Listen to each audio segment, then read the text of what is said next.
end up like what's that? Who's that radio guy years ago? When he always did like he always did like the shout outs and oh my dog died. He was a huge radio guy. I don't know who. Casey Kasem. Oh, yeah, it was on the I tip. got you. Yeah, and he was like, and then like some of the off stuff where like they catch him like off air. Yeah. And he was like, how the fuck are we going to go from an upbeat tune into my dog died? What the fuck is this? That's fantastic. Yeah. Hot mic. Yeah, here we go. Shit, the Yeah. mic's still hot. Yeah. No. Hot mic it is. Here we go. Paul Fryman, thank you for being here. And Ricky Bobby is back, our friendly neighborhood NP. He's like, friendly my ass. Whatever. Bro, are you sure that's Paul Fryman or is that Chuck fucking Norris? It does. Either way.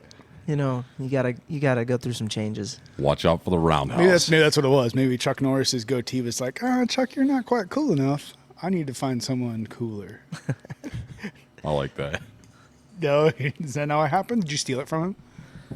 No, it was like one of those things that it was a Halloween costume, and then I was like, you look pretty cool like that. And next thing I know, I'm like, Monday morning I got up to go to work, and I looked in the mirror and I was like, fuck it. Like, oh shit, I forgot to shave it off. Yeah, Whatever. And then it's hard because like you're talking to people and you realize that you have the mustache or something that you never ever have had, and then you're talking to somebody and you're looking at them and then you remember that you have a mustache and it's hard to keep a straight face. And you're like, you're talking to somebody and you're looking right at their face and you have no clue what you're saying because you're thinking about what they're thinking. What the fuck is on your face? Yeah, you just gotta start stroking it. Right? Yeah. Just every once in a while, just reach up and then you realize you've been talking for 15 minutes. You have no clue what you're talking about. I feel like they cast you for Expendables 4. I hope so. That'd be cool. That would be awesome. That would be awesome. Yeah. Oh, Jesus. So JAFB. Yep. I will say I've talked to people that I work with, and I work for a really pretty large company. There's people that I've worked with for years, and then they live up in like Cleveland area or whatever, and we'll be out on some work thing, and they'll go out to dinner, and people have a couple drinks, and I remember the one guy was like, man, he's like, there's a brewery I think down by where you live. It's like JFB, and I'm like, yeah, I know the place, and he was like, place is awesome. He's like, I love going down there, and it's like a hour and some minute drive for him, and like people know about that shit everywhere. Yeah. So how did you start that from scratch? Like, how did you? I mean, just real short. How did you get into that? So I've been since I was 22. I've been in the beer industry. I'm 37, just turned 37. And I don't know. It was just I knew maybe one day I wanted a brewery, but I'm kind of the guy that doesn't like to jump into something unless I understand it. So that's what I did. I just moved to Colorado when I was 22 and got a job in a brewing. Learning on somebody else's dime, but like not just working. Like it's real easy to get in the beer industry and then it's not easy to get into it, but once you're in it, it's really easy to just be there and just be a fixture and not learn anything maybe. So like I was goal oriented, like, hey, I'm working here, I'm not making very much money, but I'm watching what's going on around, watching the industry, being a student of the industry actually. And that's what I did. It was just a warp speed time frame from like 2006 to 2011 of just learning as much as I could. So you moved out there just to learn the industry, or what took you out to Colorado? It was a combination. Did you grow up around here? Yeah, I'm from West Salem. Okay. So northeastern Ohio. Yeah, Colorado. Yep. Went to Smoke weed every day. Yeah, it wasn't. I don't think it was legal then, though. Right? No, it wasn't legal at all. Yeah, but, you really missed out on that one. Yeah. Huh? Yeah, I got out right before that. It was crazy. Actually, I'm glad I got out of Colorado when I got out, because now going back there, I honestly would not want to live there. It's crazy. But moved out there 2006, worked there for 2 years, then moved on, went to a place in New York, because I like exhausted my immediate opportunity at the brewery that I was at, which was Great Divide Brewing Company. And I knew that like I wasn't going to do anything more there unless somebody quit, which wasn't happening, or I just, I had to move on. So, and there wasn't anybody really hiring at that time in Denver, so I started looking out elsewhere. And I love skiing. I love the mountains. So I was honestly kind of, cherry picking some places. Like, I don't want to go back to Ohio. And so you don't get that in Ohio. Yeah, I'm like, I'm not going to Ohio. I'm still 24 years old. I'm not going, I was looking California. I didn't necessarily want to go there. I was looking Washington, Oregon, and then New York kind of popped up, Lake Placid, and it was between that and Reno, Nevada. And I was like, man, Reno. I always wonder if I got offered this job in Reno. I always wonder what would happen if I had taken that job. Like, would I still even be in the brewing industry? Right. I got some buddies that live out towards, I think they live right outside of Reno, that moved from here, and they love it. Yeah. It's weird because you think, oh, Reno, Nevada, desert, Area 51. Yeah. I won't get into it. I just had to say that for God, Tony's that sake. was so early. I just had to, at least once a podcast, I have to do it just to annoy Tony. I've been looking for somebody to talk about aliens with me for a long time. Yeah. Sorry. But, like I've seen pictures of them, like they'll go out like on the golf course and it's like, and then they go out, they travel a couple hours and they go snowboarding. It's like, it's fucking beautiful out there. But there's nothing out there besides that. Yeah, they have what is it? They have a saying out there. It's called Reno is so close to hell you can see sparks. Like, the town sparks. And I remember interviewing with that, and they're like, everybody's joking around about it, and I didn't get it at the time because I'd never been there. But yeah, I mean, it's right. Tahoe is right there. So, I mean, you got the rich and famous that are there all the time. So, but I went out to. I decided to go to Lake Placid. I thought it was a better opportunity, and that's where I really learned a lot. And that was a small brewery, small pub atmosphere, very similar to what we got going on in Wooster. And I just. Same thing. Worked there for about 1.5 years, and once again, I was like, well, shit, I'm ready to keep moving. And then moved to Jackson, Wyoming. Took a job there. Much more fast-paced, a lot bigger brewery. It was like a combination production facility and a pub atmosphere as well. So I got to learn even more. So I'm learning more on the restaurant side here at the next place with like packaging is very dynamic. And then I was only there for 1 year, and obviously Jackson's awesome. Like, it's a cool town. Best skiing I've ever done, as far as like technical stuff. And then I was literally working one day on a bottling line. I was running the bottling line, and my old boss called me, the owner of the place I was at in Lake Placid, like Great Adirondack was the name. And he's like, hey. Hutch who was the brewmaster. He's like, Hutch is leaving. Job's yours. Come on back. And I'm like, looking at my phone, flip phone. It was back then. Oh yeah. And I'm like, oh shit. So we broke for like lunch, and then I called him, and then I was like, I knew right there I had to do it. So moved back, took that job, and worked there for about 1.5 years, and that's when I started putting the plans together for JAFB in Worcester. Gotcha. So you were a brewmaster there. Yep. For how long before you opened up JFB? 1.5 years. Yeah. Okay. So not that long. I was like the head of that for in New York there for 1.5 years. Nice. Yeah. So, but that was crazy because like going back to New York after I just been in Wyoming, like I was there, I was like, okay, am I ready for this? Am I ready to do everything myself? And it was like 2 months, and I was like, this is easy.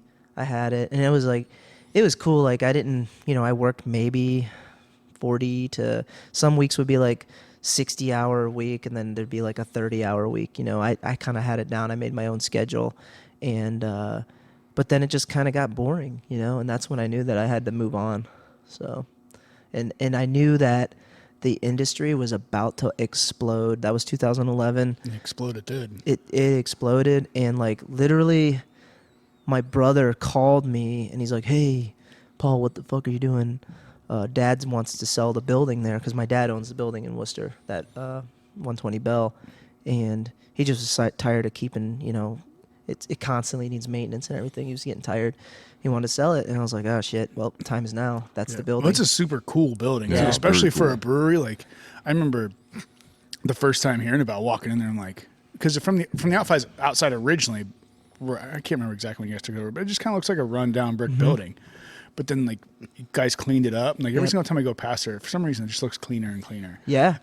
Dude, it's true. Like, Well, the area around it's getting cleaned up too. Maybe that's what it is But- too. You had that old gas station or whatever it was Yeah, across there was the the road. Midas was across the street. Yeah. That's gone. House of Hair burned down. The house on the side blew up. I mean, Ironic. there's a lot of like random fires all around us. Yeah. Randomly. Yeah, right. There's even like Rick's like, yeah, right. I know how this works. yeah, and But the inside's super cool. You almost feel like I feel like I'm walking into like a pizza oven.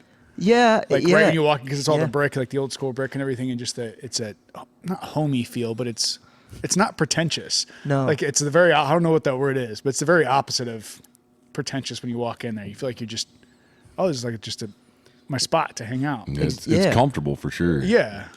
Yeah, that it is comfortable. Like most people love. I mean, very rarely do the people that don't like it, which is very few and far between. They're coming in, they don't really have any idea what it is, and they just assume it's a restaurant. And if they find out there's no food, Yeah. they're like, "Well, we're out of here." But that's so rare. The people that walk there know that they're going into like a community feel. You know, it's big, it's wide open, it kind of feels safe.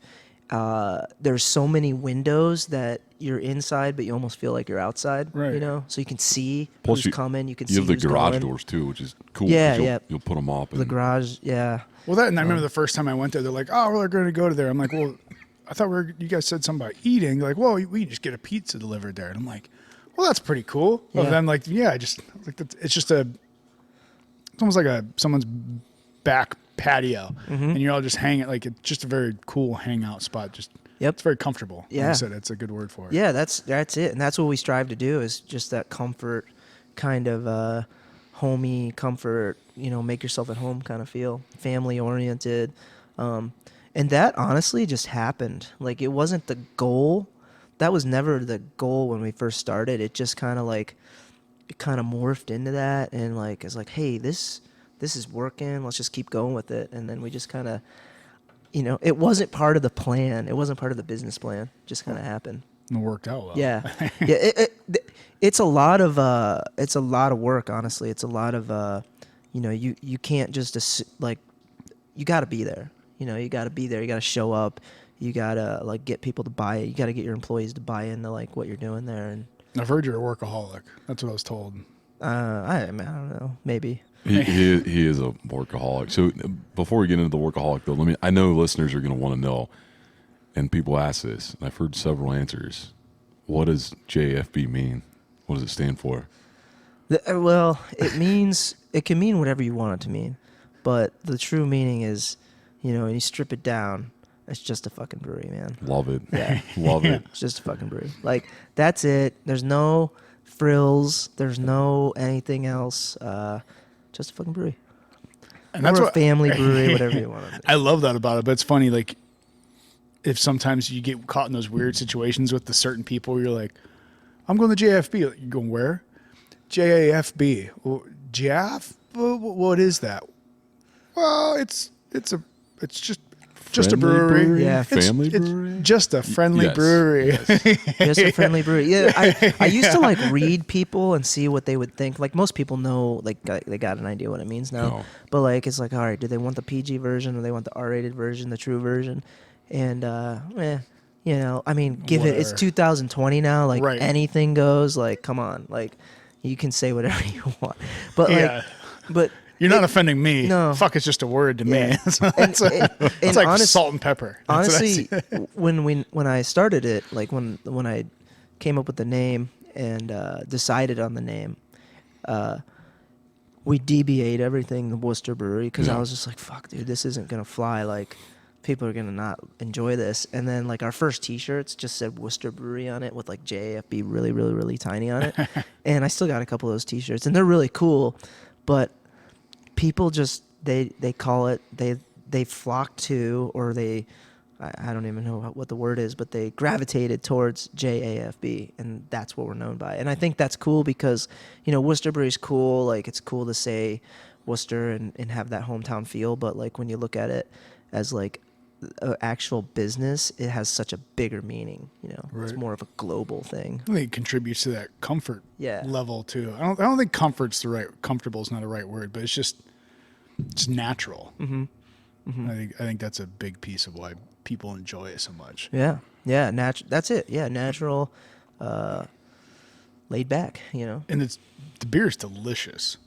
Yeah, Is thanks. this so? Are these so? You brought a burner and a rain delay, delays. yep. Are these newer ones, or are these ones that are kind of you've done for a long time, or how do you? Burners on the newer end. It's Rain delay good. we've had for I think since 2014 or so, but yeah, I mean these rain delays like kind of the beer that has just turned into like our flagship, and then Burner is a newer New England style, so it's hazy. Got that tropical feel going on.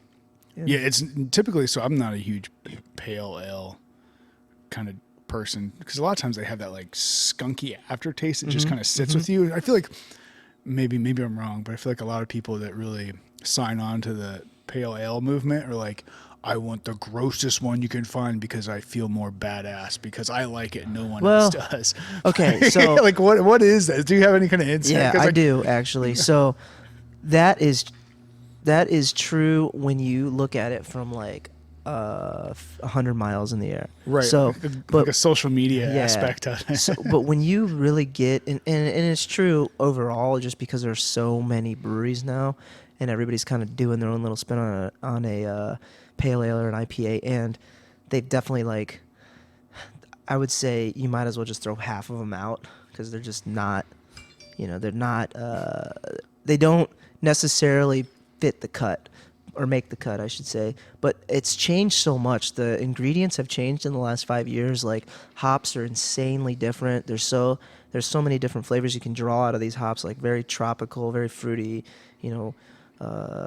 Very whatever flavor you're getting out of there. White grape, even wine like Piney. piney. No, pints. is that because of is it the hop or because so I don't know. I know the very very basics of how beer's made, but so I guess real quick for those, I'll just encapsulate this real quick for people that don't know. So it's basically you put the medium in with the water and you boil it, the sugar comes out, and then eventually you mix that with yeast and it ferments and alcohol. You get beer. You mix the hops in while it's doing that to give it the flavor and different things. But is the different flavors from the hops, like the different kind of hops, or how you bake it, how you cook it? Or? Yep. Everything influences flavor. So like even the pressure, the barometric pressure influences flavor. Like it definitely starts with your water supply, and then you just build your beer from that. Your grain, and then the hops. Everything's going to contribute to a flavor. So you could have like the best ingredients and the best water, but if you don't know how to use technique to properly brew that beer and then get it into a fermenter and ferment it at the right temperatures, given with the yeast that you're using, the appropriate amount of yeast, how healthy the yeast is, the fermentation temperatures, all that stuff is so critical in influencing flavor. So now you have all these different variables, these different hops that if you use them correctly, you can get some really neat flavors out of them. So two questions with that. Yeah. Where do you buy those items from different areas to give you different flavors as well too? And then like say you had the exact same amount of ingredients. Yep. How different of a beer can you make just by timing and different stuff like that? Extremely different, especially if like you can manipulate the water a little bit. So like you could take the same batch. Fluoride. Yeah, exactly. You could take you could take the same batch, even in the same place, use the exact same amount of water, just write the directions down, follow the directions, execute the plan, but if you adjust the water a little bit, and then you brew those beers the same day at the same time, and then we'll say 3 weeks later, taste them, you get two different beers. Like they're going to be similar, definitely, but one's going to be, you're definitely going to be able to tell a difference between the two, for sure, 100%. Now, so this would be my last specific question, maybe, probably not. Like between like a stout and an ale or like an IPA, because those are two very different. So a stout and an IPA are both ales, but for the most part, you could do a lager. The main difference is going to be the hop profile and the malt profile. So like a beer like that I'm drinking right now, Rain Delay, it's very basic in malt. If we poured this in a glass, it'd be clear golden color. There's only a couple malts in here. Your basic Pilsner malt from Canada, and then we're using a couple other malts. Very small, tiny little percentage, like of the whole grain bill, maybe 5% of like a Munich malt, which just adds a little bit of sweetness to What it. exactly is a malt? Where does that come from? So it's barley. So barley's grown, and then they take it to the maltster, and they'll like kiln it and dry it and lay it out, and then they roast it or kiln it or whatever, and they basically change it. They change the color of it, and there's all kinds of different specs that they use. So as a brewer, we go to a maltster. Like I'm big on Thomas Fawcett is the name. They're out of Britain. So you'll have your base malts where usually most of your beers are going to use like 80% of that malt bill is going to be like a two-row Maris Otter, which is basically a pale ale malt, or a lager malt, or a Pilsner malt. Those are like 3 types of malt. And then you're going to add in, so if we're brewing a stout, we'll add in some roast malt. So that's that same barley they took, only they take it and they roast it down and create a much richer, darker color, like almost like coffee. Right. So it's very similar. You're like roasting the bean or laying it on the or it's a kernel, I should say. You're laying it on the floor, and they're just manipulating it and changing it, and then you have all these different specs. So you have like chocolate malts. There's no chocolate in it. They're just that's the style of malt that it is. Roast. There's different crystal malts, or they also call them caramel malts. And then you have Munich malts and Vienna malts. So you have malt, which is barley essentially, Yeah. for most part, yeast and hops. And now, And everything else is just the dials? yeah, pretty much. That's So fucking crazy. then, of course, you can also use wheat, and then we call these adjuncts. So you have wheat. Would that take place of the malt? Yeah, Like a wheat like malt, or I don't know. like wheat is I put wheat in a lot of our beers, like a very tiny percentage, like maybe 5%. But like a true wheat beer, like a Hefeweizen or a wit beer, or maybe even a Saison, might have like 50% wheat in it. That's going to give you a little bit bigger mouthfeel, a little bit more pillowy mouthfeel, they call it. You can use oats, and then of course you can use corn and rice. So anything that has a starch that can be broken down, you can use potatoes. Anything that has Vodka. like as a starch. So what happens is you mash that. You're adding moisture to the malt. You're breaking the kernel up, and there's a temperature range where it's an enzymatic conversion where the starches and carbohydrates in the grain are converted to sugar. He's pulling a fermentable Tony sugar. on me. Enzymatic. Enzymatic, bro. yeah. That's what it is. It's like just like when the first part of your digestion, when you're chewing food, you're breaking it down in your mouth. Exact same thing. You're basically, maybe that's where they came up with the name mash. You're like mashing it in your mouth. I don't know. So you need starch and for the yeast to ferment, essentially. Is that kind of the idea? It needs to be sugar. So you need to take that starch and convert it to sugar, Right. which is called maltose. Right. But also fructose, basic corn sugar, anything like that will ferment. The only thing that doesn't ferment is, not dextrose. Tony, help me out. What is it? Milk sugar. What is that? Maltose? No, not maltose. Is it Lactose. Lactose. I got you. Oh, I got okay. you. So lactose does not ferment. So it's a sugar. So they'll put beer, like a lot of beers that have like a lot of body. When you ever hear the word milkshake IPA, they put lactose, or a lot of darker beers in the summer or winter months. Like a lot of pumpkin ales will have lactose in it. You gotta be careful with that. Like I know for me, I'm not a big lactose fan. So like whenever I drink a beer that has lactose in it, like a milk stout, that's lactose. So I can like some of them that are really well made, you can't taste the lactose, but other ones, it's like, oh, I can taste the lactose right away. Not a fan. Yeah. Who's making dark beers in the middle of the summer? What kind of sick individual does that? Like no, you have no, one of those, and you're like, oh god. You know what I mean? A lot of it just depends. Like some breweries specialize in that, and Yeah, they sell I it year-round. guess I understand. But that, like we typically have at least 1 or 2 dark beers on tap all year round, because there are people that the stout drinkers, that's what they drink. right. Stout. Well, yeah. At the same time, I'll go to like a restaurant and like I love a good stout with like a meal or something like that. But after 1, maybe 2, it's like, ooh, I'm good. Yeah, that's a meal in and of itself. Yeah, when you walk outside and it's 95 degrees out and you just drink 2 stouts, you're like, oh, I got the meat sweats. Oh, dude, yeah. I mean, and let's be honest, like there's a lot of calories in those stouts. Yeah. There's a lot of calories in beer general, it's not that's how I keep my weight on. I mean, that's how I keep my weight on for sure too. What kind of how did you end up knowing that you wanted to do this? Like, well, what inside you was like, hey, that's it. I know this is what I want to do. As soon as I got in the industry and was like working in it, it was like I just knew that I probably wasn't going to do anything else. Like it was cool because I didn't really know what I wanted to do.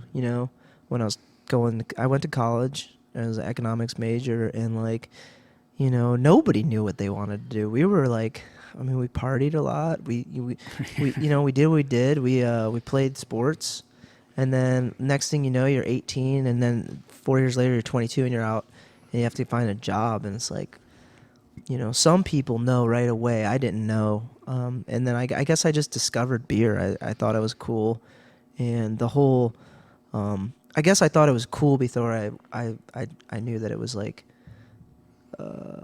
my future career path. All right. I always think that's bullshit too. Like, I remember being in high school and they're like, career day, and here's your guidance counselor. What do you want to be when you grow up? Like, I remember it's like in preschool, they took a video of our preschool graduation. I was like, I want to be an ambulance driver. And they're like, yeah, so I don't want to do all the work. Yeah. I just want to drive that son of a bitch. Woo! Right, right. But like in high school, like you said, I didn't know what I wanted to do until, I don't know, like a year ago. Like, I still don't know what I want to do. Right, exactly. Sometimes you fall into something you just enjoy, but sometimes people are made for it. Right, like... Oh, Rick, come on, Rick. Like, you're telling me that you knew 30 years ago that you wanted to be in the health field. Now you're like, fuck, I should have turned another direction with this one. Well, I mean, some of us are born with the predisposition to achieve our dreams, porn star wasn't in my genetic makeup. It just wasn't. I don't know, man. Like, there's some crazy stuff out there these days. Maybe. With that mustache, I figured you were a porn star. Who wants a mustache, right? So, well, can I say questions from viewers? We have questions from viewers It already? just makes it sound more like, it's live. So, question number one, what is your future plans for converting your business into a progressive, non-racist, xenophobic Jesus Christ. business? And is there something that you're planning on doing to amend your business plan to more socialist occupation, like free beer? So I think that's very millennial, and the questions. I'm pretty sure the answer is just drink more beer. Completely straight face too. Straight face. I'm serious. I mean, people want to know, Paul. Well, we did. You definitely have some nice colors. Yeah. Well, what we did was this week after Veterans Day, we have the 4 American flags that are always hanging in front of the building, and they're starting to get a little tattered, and we took them down so people don't have to think we're white nationalists anymore. No more Proud Boys. Yeah, we're not Proud Boys. No Chinese Republic. We'd in the building. We'd hate for people to think that you're, proud to be an American. Yeah, it's a damn shame that people look down upon you if you have more than one American flag hanging on your building. So we're working on it, man. It's tough. It's 2020, and free beer. That is that's a dangerous one. Like, boy, I wish I could supply free beer. But, didn't they have that incident? What football game was it? It was like in the 70s or something like that, or the 80s, where they had like $1. It was like 50 cent or penny beer nights or something like that, and then shit got wild. It was the Indians. It was. That's what. Yeah, I think it was 1977 maybe or 79 or 78. One of those. Yeah. penny beer night. Yeah, Yeah. that's when we stopped the penny beer nights, when they almost tore the stadium down. Well, it was crazy. They were fighting. The fans were fighting. They were fighting the players. I think it's great. Have you considered the progressive idea of prorating costs for beer based on income for patrons? Income based.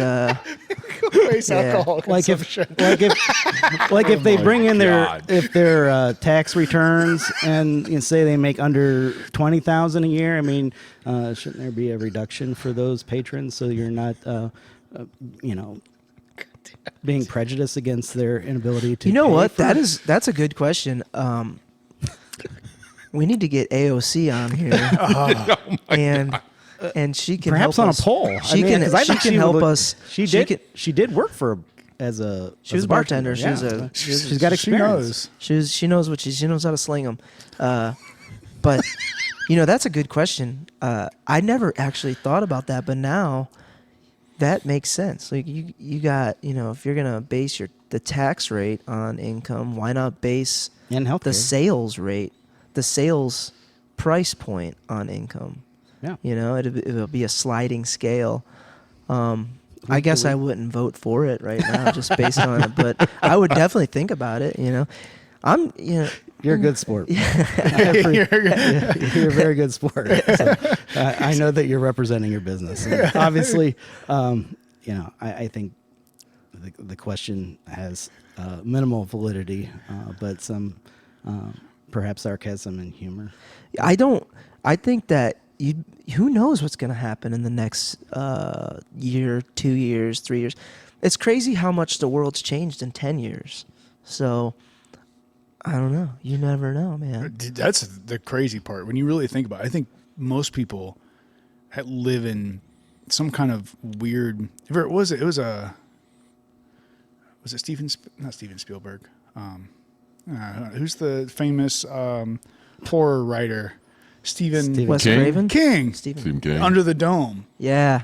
I don't know if you ever watched the show or read the book or anything. It's like this community lives, like something happens and all of a sudden the government like puts a dome over top of them. They can't leave, whatever. No, I was done at Pet Cemetery, bro. That was it for me. Oh, well, it was all right. But like, I think Done. I think most people live their lives in a dome that they don't even realize that they're inside of it. Like the vast majority of Americans, I feel, don't realize what the rest of the world. And I've never even traveled the world, but we talked to people that, for military service and different things. And if you watch different news and stuff, it's like, what's going on here? Like, we have very minimal problems, but all of a sudden we decide our problems are so small, we have to make them big. And we're just going to tear shit apart because of it. Yeah. Well, yeah, oh man, people, that's right. Like, I think people got too much time on their hands to like really, they overthink some of these things. And obviously there's problems in the world that aren't going to be fixed overnight. And I think in general, we've progressed as a country so rapid.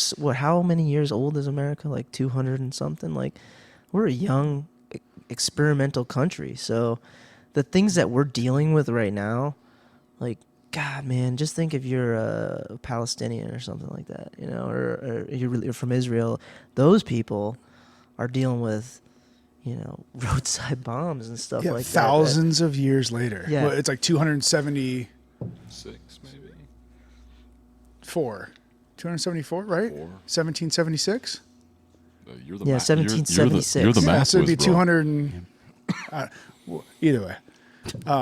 254, I don't know, something like that, but still, to your point, like, Yeah. I just came to that revelation myself recently, where it was like, we've been here for a few hundred years. Most places around the world, the majority of places around the world have been established for thousands of years. Oh yeah. Like China. Yeah, and the middle, and it's like, Yeah. you think what some of these people have been in for 25 years. Oh, you think things have gotten so bad in the last 25 years? Like, go to another country, go to Libya. Tell me how great that is over there. Oh my God. It's insane. Like, and why are we focusing on? It's okay to focus on the problems that we have. Like, we should acknowledge those, which I Correct. totally agree with. But come on. You have to keep things relative. And I have that conversation all the time. I'm like, listen, people's problems are as real as they're going to make those problems. But you need to put them into perspective. Like, we have first world problems. Like, most of us have a roof over our head. We have food in our belly. Like, we are healthy. Yeah. Like, those are things that you should focus on. And I don't know why we need to fight our neighbor or disagree so much. Like, Not even our neighbor, our own brother or family. yeah, You know, like, yeah. Like it's crazy that it's come to that, but yeah, and I think that, like, when you think about the world, when you take a step back and you're like, holy shit, it's not that bad, you know. I mean, yeah, there's some bad things that happen and some unfortunate things that happen, but it's not like we're not just turning a blind eye to it, and like some people maybe want you to think, you know what I mean? So I don't know. I just, when I wake up in the morning, sometimes I let myself get upset about things, and then I have to, like, really just turn it off and be like, dude, you can't change it. You're not gonna change it. It's out of your control. Focus on what you can control. What can you control today? I don't know. I control my health. I control my business. Like, what matters, you know? Right now, immediately. Your family. But I think those are I think that's the way you change it. If more people thought like that, and they took that personal responsibility and personal accountability for the things that they can change on a small scale, it leads to a change on a large scale. Yeah, Right. and what can I change in myself, but also how can I change the interactions I have with different people? Right. You know what I right. mean? There's little small things, and I always used to think that was just the dumbest fucking thing ever. Like, oh, you gotta be nice to everybody. Like, well, you know what? You don't have to be nice to everybody, but you don't know what the other person's going through either. Right. So even if you can just go on a limb just a little bit, you know, or if they burn you, whatever, then screw you. But the more you reach out to people and have discussion, just even talking to people, I think we've talked about before where it's in a setting like this, 1, 2, 3, maybe up to 10 people, you can have a conversation. But once you start, and I think Brett Weinstein was talking about this too, like once you get past 10, it makes it really hard to have a discussion at all. Yeah. And then once you get to a couple hundred, You're just casually saying hi, basically. yeah, there's no, like, I think I even mentioned it to Tony at one point in my ranting text messages I send him randomly as I have weird ideas. But like, the more people you have, the more they want to split and divide into their own tribes. Yep. So it's like, you look at this nation, 330 million people. We're not all going to get along all the time. Let's stop pretending like we're going to. Right. Let's figure out how to live together and not fucking kill each other all the time. Right. Like half of the world is doing on a daily basis. You know, I think that's a pretty successful thing if you're not having... Or pitter patter. Let's just get to it. Let's just the cleansing. Let's just do it. It's in the purge. I'm tired. Let's just do it. Maybe that's where we're going. But to your point, I think this year people have had just too much damn time on their hands. A lot of time on your hands. You know, there's still a lot of people that are not. You know, they're working from home. I mean, that sucks. Like, maybe. I mean, to me, I shouldn't say that sucks, but for me, that would not be enjoyable. I don't know if I'd like that. But yeah, you know, the world is turned upside down, and obviously, people are getting a little crazy, a little stir crazy, and you know, it can only take so much. Mental health is a real thing. I think that me personally, like, I feel like I feel good. I feel happy. You know, I have my moments where I'm, you know, you just go through different ups and downs of the day, but like overall, I feel pretty good, stable. But you don't know when you're walking down the street, or even one of your best friends, you don't know what they're really thinking, how they really feel, what is going through their head when they put their head on the pillow at night. Like, I don't know, you know? So, and I think that people need to be more conscious, or not conscious of it, but just know that everybody's different. Everybody feels differently about different things. I think that's definitely one of the biggest things that's happened through the lockdowns and stuff, and they're not really talking about it, is mental health and drug addiction and alcoholism and abuse. Mm-hmm. So, and I deal with that on a daily basis. So I work at 2 addiction clinics, and man, it's No, you just have these people, they're cooped up, they don't have a job, and so what are they going to do? You have idle time. You're going to use drugs, you're going to drink, and then you have kids that are in the household, and then it exacerbates mental health problems, and then they abuse their kids. And you get stuck in an echo chamber. Yeah. You just... And it's a cycle, and those poor kids, man, they're just... You know, they don't know what the fuck's going on either. Right. Right. And then, I mean, where we're at right now, with the amount of like grandparents that are raising kids right now, and it's like we're at a true crossroads. And I don't know. There's way smarter people out there that are like trying to figure the future out, but Well, the truth is, there really isn't. So, I mean, I really feel like that. I mean, you might be the smartest person in the room in any given situation. I think a lot of people have determined that their values, there has to be something greater. And they discount knowledge of family values and say, well, there has to be somebody smarter that is doing that. And I'm not necessarily agreeing with that aspect. Right. And because I think it's lost, and we've kind of lost the common man and woman in an effort to make sure that we have an inclusive environment and world and America. We've kind of put that aside to say, okay, there are other possibilities, and there are, but you know, you might be the smartest person in the room. I think we've deferred this, that our elected officials are extremely intelligent and bright and well-rounded individuals that have some, you know, master's degree and wrote some kind of philosophy that's new and we discount ourselves. I think there's something more common in the common person than a degree. So I also didn't want to hijack based on the question. No. Because I'm still very interested in what you do, Mm-hmm. you know, the business Yeah. side. And I think from maybe your viewer's standpoint, they can probably pick up political stuff just about anywhere. Yeah, but no, I think you make a good point, though. It's something kind of along the threads that I haven't put as much thought into it, or, you know, really gone down my own rabbit hole. But it seems that at least this is what I've seen from our past, and everything's been so easy for Americans since, you know, we'll say the 70s. I feel like every single, like, I hear people talk and they say, like, they feel like there's this weird shift around the 60s and 70s. Like, kind of the wars were kind of wrapping up, and we're not living through times like we have of, you know, this World War II and World War I and like these big things that everyone was living through. But, like, for the past 30 years, like, I feel like as Americans, we've just been on idle. And it's like, oh, this shit's good. We're solid. Like, we don't have to work on this anymore. Like, everything's comfortable. You know, not everybody, and there's obviously parts, but on a whole world spectrum, I think a lot of American citizens just kind of, they got lazy and they just forgot what it was. You know, Well, yeah. we filled ourselves with fast food.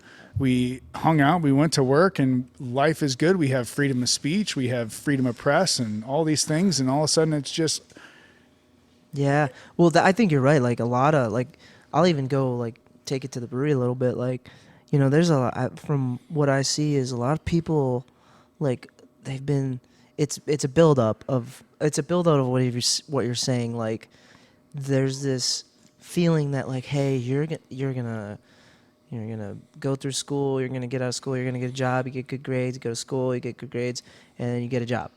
And it's just not like that. That's not, you know, and there's a lot of reasons that it's not like that. We have a lot of, you know, technology has come around and replaced a lot of people, there's a huge burden on society right now of, like, these, the boomer generation and a little bit older. I hate to say boomer. that. But like, think about it, man. There's a lot of people that, you know, are working in an industry or whatnot that, like, they really don't even need to be there anymore. Their job has been replaced, but they're still there, given the contracts and maybe a union is involved or whatever, and they're holding out. They're probably making decent money. They're a huge burden on that company, Right. and so so now we have this surplus of labor that's like kind of unskilled, honestly, and there's nowhere for them to go. And I think it's like that creates helps create this like mental health issue that like you come to the realization is, holy shit, I can't find a job, Right. or like, or subconsciously you have a job, but it's or what the fuck am I doing? This is worthless. I'm not doing anything. Or you're worthless. Like you feel that worthless feeling, or like maybe you just got out of school and you realize that you're like the only job you can find is you're making $12.50 an hour, $13 an hour, which honestly, like 10 years ago would have been a good wage, and it's still like for some reason all of a sudden the wage is so much higher. Like you have 22-year-old kids coming out of school that think that they need to be making $70,000 with no experience in anything. Well, I think that's like, college's fault. Yeah, that's definitely college's fault. Like, and so here we go. Take it back. Strip it down a little bit more, and you just have this crazy atmosphere that's of unrest, and everybody's just on edge. They probably think they need to make that much to cover their damn student loans, though, since schools are charging $70,000 or $80,000 a year. They do. So, dude, like, where do you think that goes? So, well, I heard it the other day about like no other institution grows as fast as a college does in terms of like what they charge, like the inflation. Oh, yeah, and the then, inflation is. And then it's gonna bust.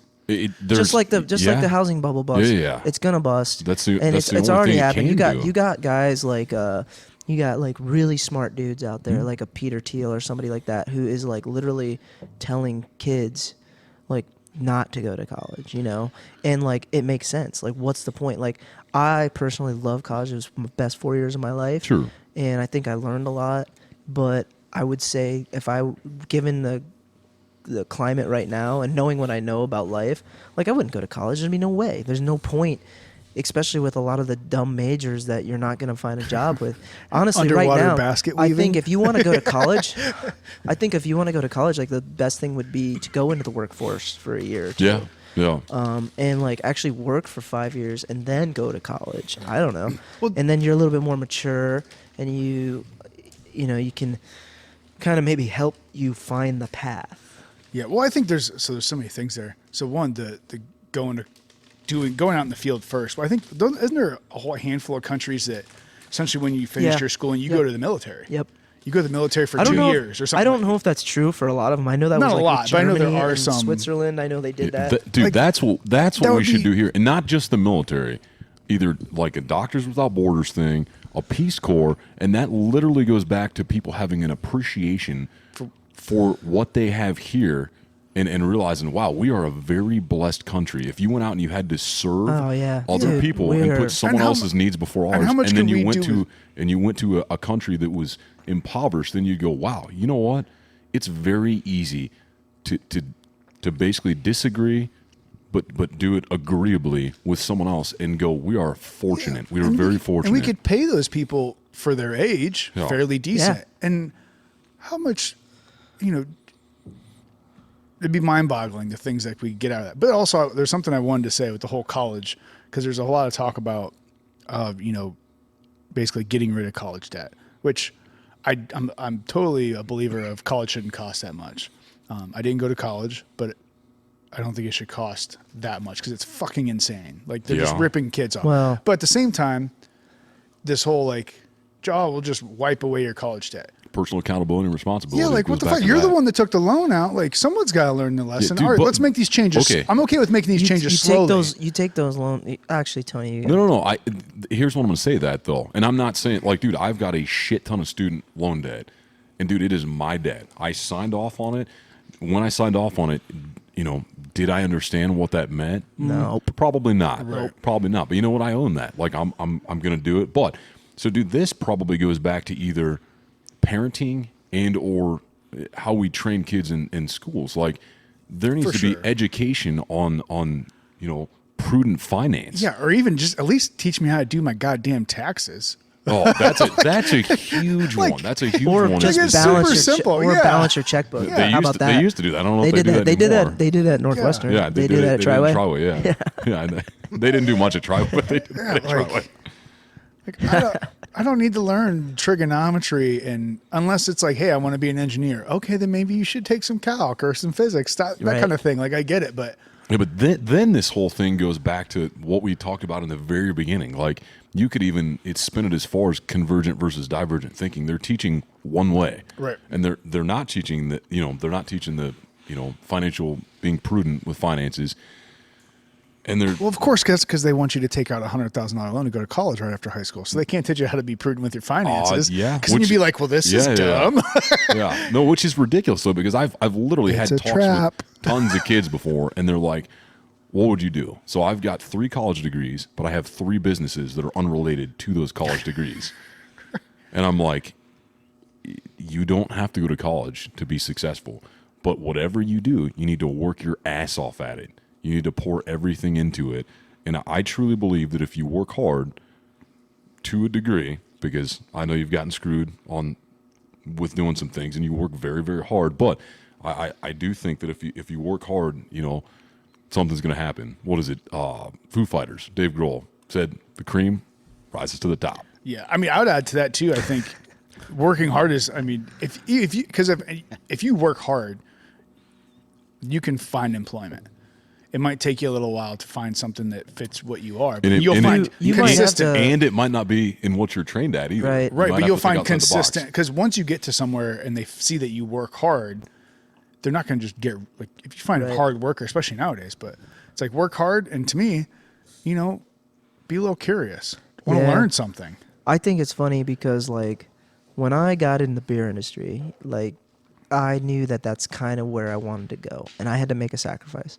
And like I was already working for an insurance company, Jackson National Life, in Denver, and then lo and behold, I finally got an opportunity at Great Adirondack in Denver, and here's how much I got paid. They were like, hey, we got an opening. It's minimum wage, and back then minimum wage was I think it was like $5.75 an hour, $5.75 or $5.85. I can't remember. 2006. Yeah, that's and probably I was about right. and I was like, whatever, I'll take it. Yeah, And I remember driving home from work from Jackson National Life, talking on the phone with like my mom and dad, or my dad. I don't know, he was like, "You're crazy." My mom was she's like always supportive of whatever I wanted to do, and then a family friend, they were like, hey, you know what? If this is what you want to do, and this is what you want to, you're going to have to make a sacrifice. You're going to have to like suck it up. You're going to have to not go out at night because you're not going to have any money. You're not, you're going to have to like, if this is what you want to do, you're going to take that job, but know that you're going to have to not do other things that you would normally do because you're not going to have any money. And maybe it'll work out, and if it doesn't, it doesn't. And so that's what I did. And so, I made that much money for a year, and then I think my first raise, like I asked for a raise, I was like, I was gonna get a raise here, and I got like a quarter raise, like a quarter, like, and now there's like I would do that again in a heartbeat, Right. I mean, I worked a lot, and like I was working definitely like 60, 70 hours a week because the place was just strapped, but like you have to make those sacrifices. You have to have that commitment to getting where you want to go, and I think that's people lose track of that. no, yeah, absolutely. I think it's that personal. When you talk about the personal accountability and just the commitment to go and do something and complete it. Yeah. That was one thing that I was raised to have, and I didn't know it until now, looking back on it, going, this is why. And I don't count myself as successful amongst like successful Americans, but like in my eyes, I'm like, this is why I've made it to where I'm at. Because I remember like the first job I remember I was like 14 and a half, 15, and I got a job at a restaurant, and I was washing dishes, and they're like, all right, well, you're going to be a line cook. And I'm like, don't I have to be like 18 to be a line cook? And they're like, and I didn't have my license, but my mom said, look, if you want a car, get a job. Right. Like, I'm not going to buy you a car. She didn't have the money to buy it. I think she made it seem like it was like, well, you got to earn your car. I feel like she just probably didn't have the money. But like, I remember riding my bicycle to work. Like I remember the one day I was super late and I rode my bicycle so hard to work so I wasn't late. I ended up throwing up before walking in the door because I walk in, I'm like all sweaty. I was like, but I didn't want to be late because I didn't want to get fired because I needed that job for the money so I could go buy my car. And there's so many people that maybe the end goal is what they're missing. They don't know that, hey, if you work hard, you can actually feel good about the things that you do. And Dude, yeah, and that's the other thing, just having goals. Like most people don't. I feel like I ask people all the time, like, "What's your goal?" Like nobody has like the. It's really like 10,000 followers. even me, like yeah, okay, 10,000. Even me, like for about 5 years in the beginning of the existence of JAFB, like I didn't have any goals. Like my goal was to just get the place open, and then all of a sudden it was open. It was like, oh my God, like it was just like fast paced, full steam ahead. And like you lose track of everything. And like the place just grew organically, but it didn't grow like a business minded person would grow a business. And so it was just, it was grown off of just my showing up to work every day. And so like it took me a long time to like be able to put on paper, what the heck am I doing? You know, what is the actual goal of the business? What is my goal? What is my personal goal? What are my short-term goals? What are my long-term goals? What is the goal of the business? Where do I want to go? You know, I never did that. Yeah, It but was- I think he's being a little modest there. so subconsciously, I think your goal is to just succeed, and The goal- and the way to succeed was your ass shows up to work every single day. Because, Right. dude, this goes back to what I said we'll get to about you being one of the hardest damn workers I know ever. Like literally, dude. I don't, and I feel like I've explained this to you, but man, you've actually inspired me. Like, not to weird you out or drop compliments on you, but dude, anytime I ever thought of someone who's a hard ass worker, it was you. And it was because there were all these opportunities where you could have gone and just fucked off. Yep. You know, you could have gone and drank with us, or you could have gone and done this. And I'm like, hey, Paul, you want to? You're like, dude, I gotta brew. I got to brew. And I said, well, man, I said, I thought breweries had someone that ran the front of the house and that a brewer ran the back of the house. And you said, not yet. Not yet. And like, that didn't happen until this year. Yeah. Like this year. And so if you wanted to know where Paul Fryman was, his truck was in front of the brewery. He was in the back of the brewery. He was brewing, working his ass off, hours and hours and hours.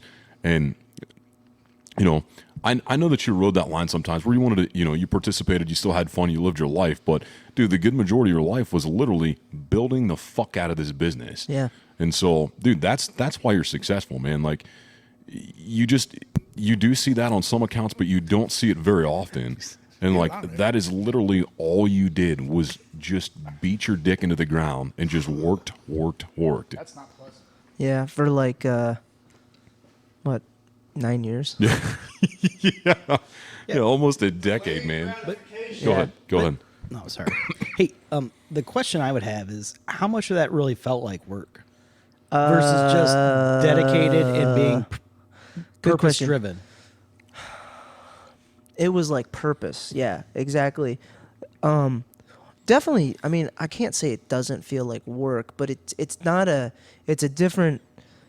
Yeah, it's definitely different when it's you, when it's your name, it's your life on the line. Like not on the line, but like it's your business, and you're representing what you want people to see. It's not work. It's like it's a necessity almost. It's like you're getting up like. Tony, we had nights where we drank some beers and we got after it, and like the alarm clock doesn't even need to go off. Like you're getting up and you're going, and you're out the door. Yeah.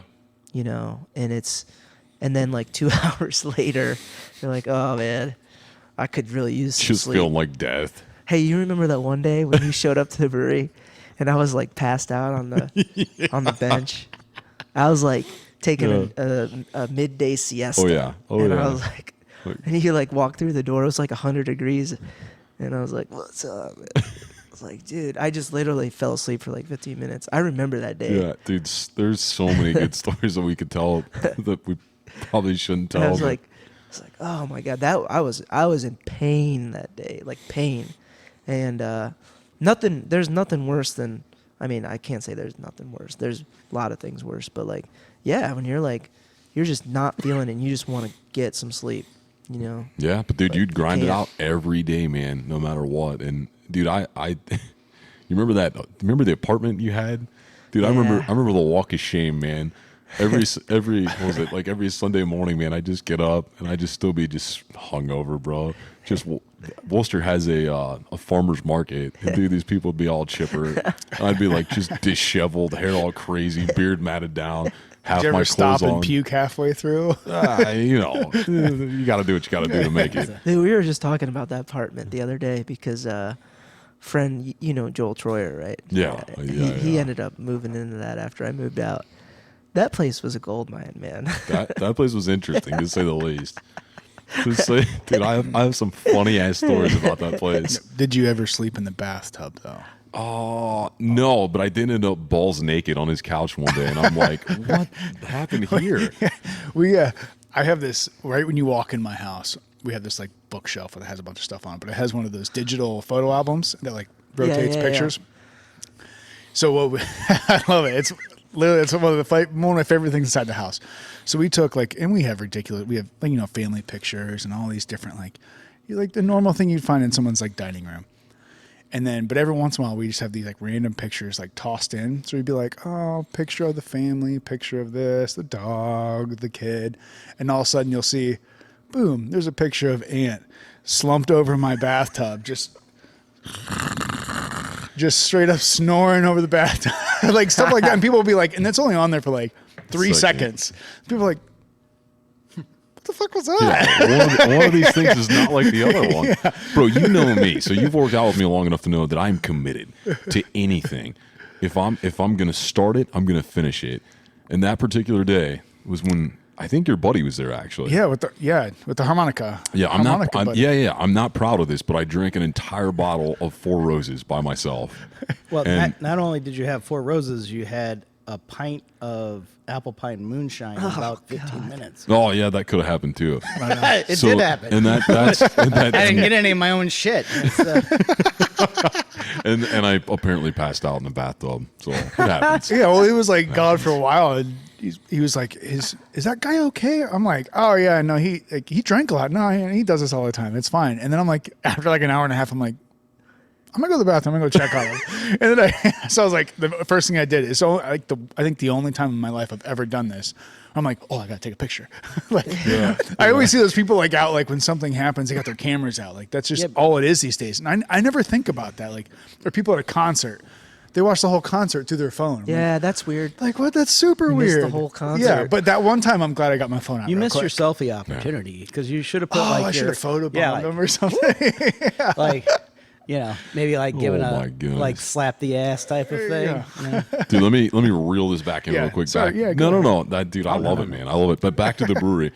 When you come up with names for these beers, I dude, was looking at literally when I was like, this is so a dude, That's a good one. Because I know you came up with one name which was fantastic, the New Stunt. Yeah. But- hold that thought. Yeah. I gotta take Yep, a piss. yep, go, But bro. yeah. yeah. No, go for it. We'll get back to that.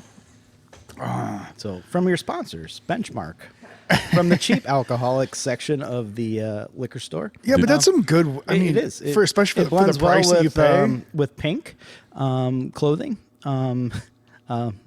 It's good stuff though. It's really good. It's a good mixer. Did you know they came out with some other benchmarks? Did they? There's a full proof, which I think is like 125 proof. Oh, wow. And I don't know if it's there's 2 other versions they came out with the benchmark. I haven't had them yet, so Well, It's good though. I'm kind of partial to taking my $20 and 32 cents an exact change into the liquor store, and they're like, "Oh, we got yours right here, buddy."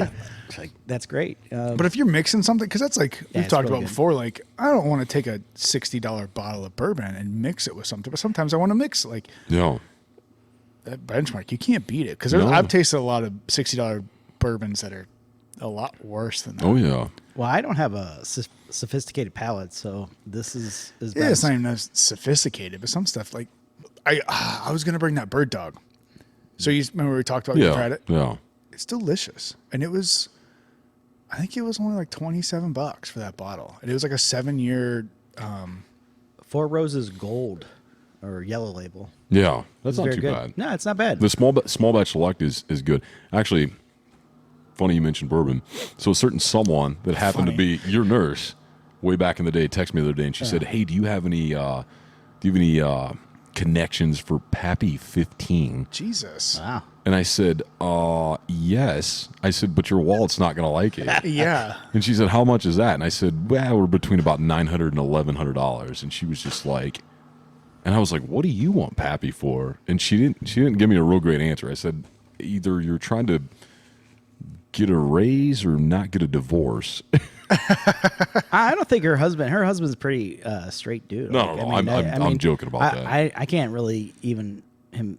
I mean, I can't fathom he would want a bottle like that. No, I can't. To me, that's one of those things where like I couldn't even enjoy it at this point in my life. It's kind of like so there's a How many dollars per ounce is that? a lot, right. a fucking lot. That's what I'm saying. Like so, like to me, like that's like when I go past like a giant fucking house. Yeah. And it's like this. I know it. This is a multi-million. They have. I remember for my work, I go past this one house. They've been building for 2 years. And I fly over it and everything. So Yeah. it's this giant. It's not a giant property, but it's one of those. It's in a neighborhood. I remember I used to go back into it, and I think I told this story on the Lisa and Gary Yeah. podcast. So like you drive into this neighborhood, and you're like, oh wow, this is a nice neighborhood. True. And the further and further you get back Just into the more neighborhood, it's expensive. like, The house is oh, insane. that house is building a pool house that's bigger than my house. Yeah. And then you get all the way back in, and this house is being built. And then They have a 4-car garage with a drive-through to get to their 5-car garage attached to their house. it's aggressive. Right. That's full John Holmes. That's Yeah, aggressive. and I have another house on one of the properties that I work on where it's just giant. It's got to be at least 60 acres of grass, and they mow it. It looks like a golf course. Bro, let me ask you this real quick. Hold on, I got to interrupt your story. Yeah. A lot of people think there's a correlation between truck size and dick size. You think there's a correlation between house size and dick size? No, I think the smaller your I- dick is, the bigger your house. No, I is. think there's a correlation between I really do. Definitely. the I think there's a correlation between You got to keep the women distracted. Like, hey, look at this awesome dining room. I try to find my pecker. I mean, it's really, really difficult. No, I got another look at spin this on China. this. It might be some kind of connection with that, but I think there's a bigger connection. I think there's a connection between house and property size and the amount of corruption's not the right word, Looks deep. but something in there where because all the properties that I know that are like these just multi-million-dollar properties, and because I have to talk to the owners, like Sure. I interact with these people. There's properties where I go on, I'm like, hey, I need to talk to the owner. They're like, yeah, that's not going to happen. You can talk to me. I'm like, what? What do Who you are mean? you? Yeah, like no, like I have legal right to talk to the owner for this job I'm doing. They're like, yeah, no, you can just talk to me. And I go online, and I'm pretty good at that. I'm like trying to figure out who the owner is, and it's like through this company, this company owns the property, and this company owns this company, and I'm like, oh, there's still properties to this day. Ice Cube. Sure. Like there's still properties to this day where I have no idea who owns the property, and I'm on it all the time, and I'm talking to their workers and everything else. I'm like, all right. So I think there's a correlation there of you have so much money, you're like, well, I guess I'll build this $10 million house, whatever. I mean, I got nothing better to do. So like, I mean, I guess if I had all the money in the world, why not build $1 million house? I got to waste it for taxes or whatever, or hire my buddies to build it. I don't know. But then who's going to clean it? Oh yeah, well, that's what I'm saying. You're hire employing somebody to- America. Yeah. So you're actually doing a service. right. And I could see how people, these billionaires, are like, well, I'm creating jobs. Isn't that the phrase they use? it's We're creating jobs. jobs. Come on, man. Yeah. So it's a That's no, so Trump-esque a yes, the way you and said a it. yes for what? correlation of house size to D size. No, I think there has to be some strategic financial advantage to doing that, or that you just want to be secluded in an urban area that you want, 100 yards to set up your shooting range in case somebody comes through. I don't know. Oh, I'm just talking strictly house size, not property. Well, that's what I size, don't not understand that acreage. either. Because if Well, I you were had all talk- that you were money, talking about acreage. yeah, but if I had all that money, like I'm not going want to some put acres. I'm not Yeah. going to put a $5 million house on a 1 acre property. What the? What's if I the got all point? the money, like buy some land, right? Yeah. Like give me some trees so I can't like my neighbors unless it's just a flexing. Maybe it is. Maybe it is dick size. Maybe it's like I got a small wiener, so I need to build a $10 million house beside this $2 million house. Paul's over there smiling, going, "Ladies, bungalow." Yeah, studio apartment. I'm just That's playing. right, uh, studio man. Well, Yeah, I want to see what you look 6-foot like when you're ceilings. cooking me Get the breakfast. duck. I agree. You're not getting out of here. Ooh, that's creepy. Can't hide. There's Puts the nowhere to lotion in run. the There's nowhere to basket. hide. Yeah. So, yeah. Oh my It puts the lotion on the coffee cart. Jesus. So I do want to ask some specific questions that maybe some of your listeners might Yeah, be back to the- interested. we go back to I mean, the- I really. Oh, gee, is he? Oh, he's getting out go the off the phone script again. Oh, no, again? I- teleprompter. Well, you know, my mind isn't what it used to be. I'm not on Neupogen, so None of us are. yeah. Well, you know, I'm getting there. None of us. None of us. So Ow. a couple questions. One for the average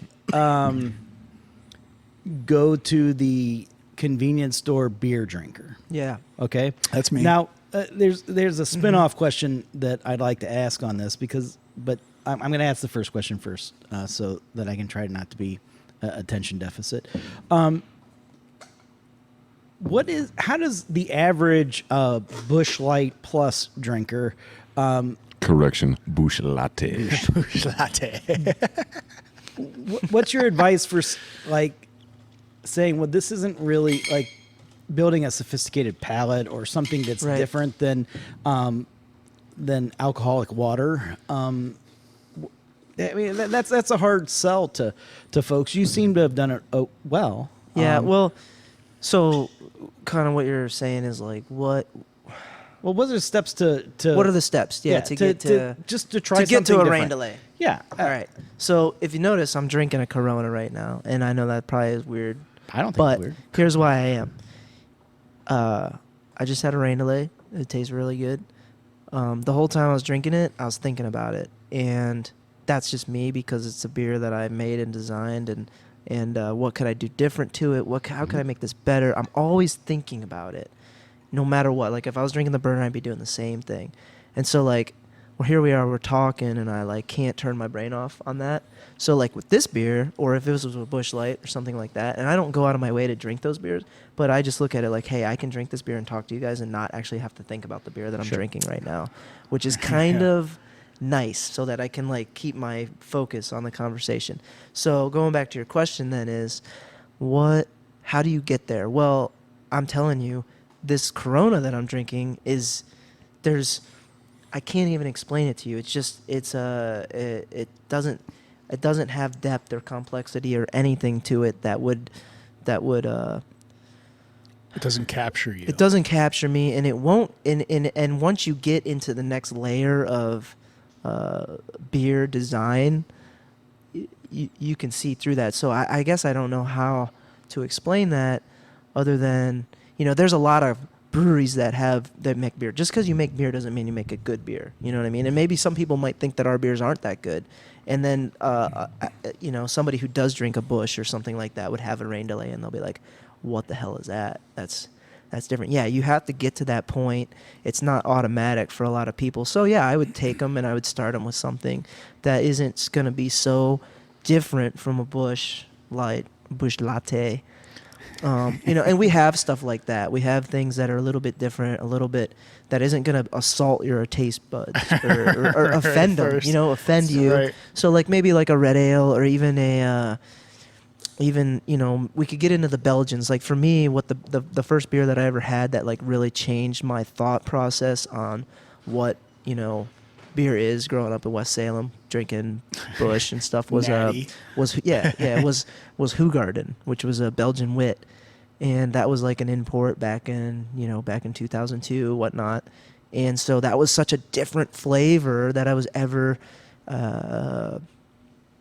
that I had ever really tasted. It didn't taste like beer to me. It tasted like I can't even explain it. It just was like, this tastes good, because when you're growing up and you're drinking beer, you're drinking your grandpa's beer, your dad's beer, however you just first drank beer, and they were probably drinking Budweiser or something The High Life. High Life, Pabst. Budweiser, Pabst, Schlitz. I love Schlitz.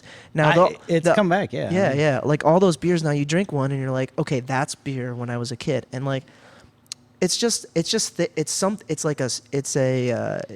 in your blood. You just want to put the beer in your mouth. You want to drink it, and after a couple of them, you start to feel good. Whereas this is different. Like you have a sip of it and you taste those different flavors, and you're like, wow, this is actually this is good. I like. Not only am I feeling good as I'm drinking it, but it tastes good too. Yeah, it actually tastes good. So now, okay, if people might go, well, I like the taste of Busch or I like the taste of Budweiser. I mean, that's fine. Like, yeah, but there's something more. There's something different out there. It's super interesting because as you're talking about that, I'm thinking, so a really close relation is before we started, I was like, hey, I had some coffee. I'm like, and Tony had some Eagle Rare and stuff on the table. And I'm like, I don't want to have a glass of bourbon, but yeah, I like, so every once in a while, I like put a little whiskey in coffee. Yeah. Tastes good to me. Yeah. And I'm like, but I'm not going to put a $70 bottle of bourbon in my coffee. Right. So I'm like, hey, you got any cheap stuff? Yeah. So it's like the benchmark, like I can enjoy this. I can enjoy this hamburger and fries and still talk to you. Yeah. But if I have a perfectly grilled steak on my plate that I know is like this, the right cut of beef, is seasoned or not seasoned to perfection, however you like it, and it's cooked properly, and I know it's just going to be completely mouth melting. Right. I don't want to have a conversation with you while I'm sitting here enjoying this steak. No, you while don't I'm sitting here enjoying like this beer, like it. I don't want to. So I'm distracted because I'm enjoying what I'm having. So you're talking versus, about experience then? Because Yeah. what I hear is that, having maybe a well-crafted beer is more of an experience. So maybe you don't want to have 12 just regular beers. You just want to have a well-crafted beer and say, wow, that was it. So you're kind of buying, and maybe I'm looking at this as a consumer. You're kind of purchasing an experience, Right. Right. as opposed to just mundane. Right. Yeah, well, it's like kind of like you go back to the beers. At least this for me, I've seen this a lot in my life. It's where, if I sit down at the end of the night, it's a cold day, it's a cold night, it's snowing, got the fire going in the living room, and I just want to sit down and relax. I'll grab a good beer or, a glass with an ice cube with a good bourbon in it and just sit down and relax and then just enjoy it. And you have that experience, whether you involve your body in it as well. You do. Versus, man, I'm just doing some yard work. I'm going to grab some Busch lattes. And, Exactly. Exactly. And I think you make a good point. Like you took it to like even more of an extreme when you put it with like a steak or something like that. And, that is so true. Like, yeah, you want to focus on what is in front of you. And I never want people to like think like that, like a rain delay, like, cause at the end of the day, this is beer, and beer is to me very approachable. I never like it to be exclusive. I hate exclusivity. I hate like, I don't hate's a bad word to say, but I dislike when people like put a limit on things and like, oh, you're only limited to 2 6-packs and blah, blah, blah, or whatever, 2 4-packs. Like that's a different conversation. That's kind of within the niche of the craft beer industry where these beers get certain hyped, and it's like, why? Like they don't deserve that. Because they're hype. trying to drive the price. They're driving the price up. It's all it is. It's a marketing technique. I get it. It is marketing. But like, like Buffalo Trace 101 is what that is. But for me, like on, we're sitting Buffalo. around here, and like if we were sitting at the brewery right now, yeah, I'd be crushing rain delays. I probably wouldn't be drinking rain delay because I'd be drinking slingshots, a little lower alcohol that I can like. It's amazing how when you're drinking these beers, like they just start going down. You don't even know, and the next thing you know, you're deep in it, and you don't even know you don't know how many you've had. You lose I've track. left JAFB a little fuzzy headed Yeah. more than A lot once. of people have. Yeah, it's like, oh goddamn, that ain't my Busch lattes. Hey, so go ahead. No, I was just gonna say, my beer drinking experience came from selling plasma on a Thursday night, buying a case of JP Rupert's, which was very low. It wasn't great beer, but the intent of that beer was to beer bong it, and then buying at that time, circa 1993, was to buy like a 6-pack of Sam Adams, which was Right. kind of, and so you would essentially bong 4 beers in a row, and then you'd relax and have a beer that actually tasted like beer Yeah. and was, well, I mean, at that time for an 18-year-old in college, was somewhat sophisticated. So I didn't have a great beer palate, but I enjoyed wheat beers. And one of the things that kind of transitioned me, the gateway beer The marijuana beers. a better, was your Hefeweizen. I really enjoy wheat beer, and I haven't, regrettably, I haven't had friends that invite me to JFB in a long time. But I don't know if it's still in production. Oh, If you yeah. still have it on board. Oh but yeah, we that- still got the hef, man. We just put it on tap. It's an awesome batch Yeah, too. it's It's like got the awesome balance of like clove and banana. What's that? What do you say? Olivey. That Olivey, bro. olivey Olivey. flavor. Yeah. Dude, It's hold on this a is a second. good batch. Olivey. I think we got Well, to. that's the body. That's the Yeah. mouth feel. So- I think we got to, dude. Sam Adams. Was it Tim Coke? Is that his name? Jim Cook, Jim Cook. Yeah. That's a wild motherfucker, dude. wild dude, amazing guy. Yeah. Like that guy is so cool. Who's this guy? He's He's the founder of the Sam man. Adams. He's the Founder. NFIC. And that's I will say that was one beer that's more commercial that I've enjoyed Yeah. the flavor more than any other. It's like There- great. I mean, you Have might you have friends. have you ever spoken to him sober before? No, Yeah, I didn't think so. I didn't but think so. the dude is amazing. Like people like to shit on Sam Adams, but he honestly has done so much for the craft Oh, beer yeah. industry, and he's an awesome dude. He started that company in like 1987 or 86, Sounds and about at the right. time he was older. Yeah. He was an older guy getting into the industry. He was 36 or 7 years old. ancient. I mean, he had already had a bit. Like he went to Harvard. He was a Harvard grad, and So he's liberal. No. Yeah, that He's, was back. Bro, he's before it old was really- Harvard. Yeah, he's Liberal old school old Harvard. Harvard. He's just smart. No, he's Barack Obama, Harvard. just you smart. Know, like, I mean that. I don't know. I think he's. I don't know where he swings, but I'm pretty No, sure, given how much money he has, don't I don't he's care if he probably not swings liberal. both ways. But yeah, both directions. But He makes good beer. yeah, he's a cool dude, and he's just done so much for the industry, and he like did all the legwork, and so like the young guys coming up kind of give him shit sometimes, and I'm like, dude, why? He literally did all the work for you. He was Yeah. a stepping Like- stone. Yeah, I And will have say. you seen his stock price lately? Oh my god! And I it haven't. went from the beginning of quarantine or whatever in March. It was like $400 or $300. Now it's like $1,100. Jesus, should have gotten And into that. Oh, those dude. guys. it's not a are looting just- beer and- company. I mean, that's not a. I mean, They're- you're grabbing cases, not. They're Yeah. they're Crafted beer when you're smart. looting. If you look at Anheuser-Busch right now, they just keep firing their CEO. They're hiring management, and Sam Adams is just they're a golden star right now. Well, I feel like they stay under the same Adams. I feel like has kind of stayed under the radar, but still have made good beer. 'Cause They're- to your yeah, point, they're- when I they're- was younger, that's what got me into Yeah.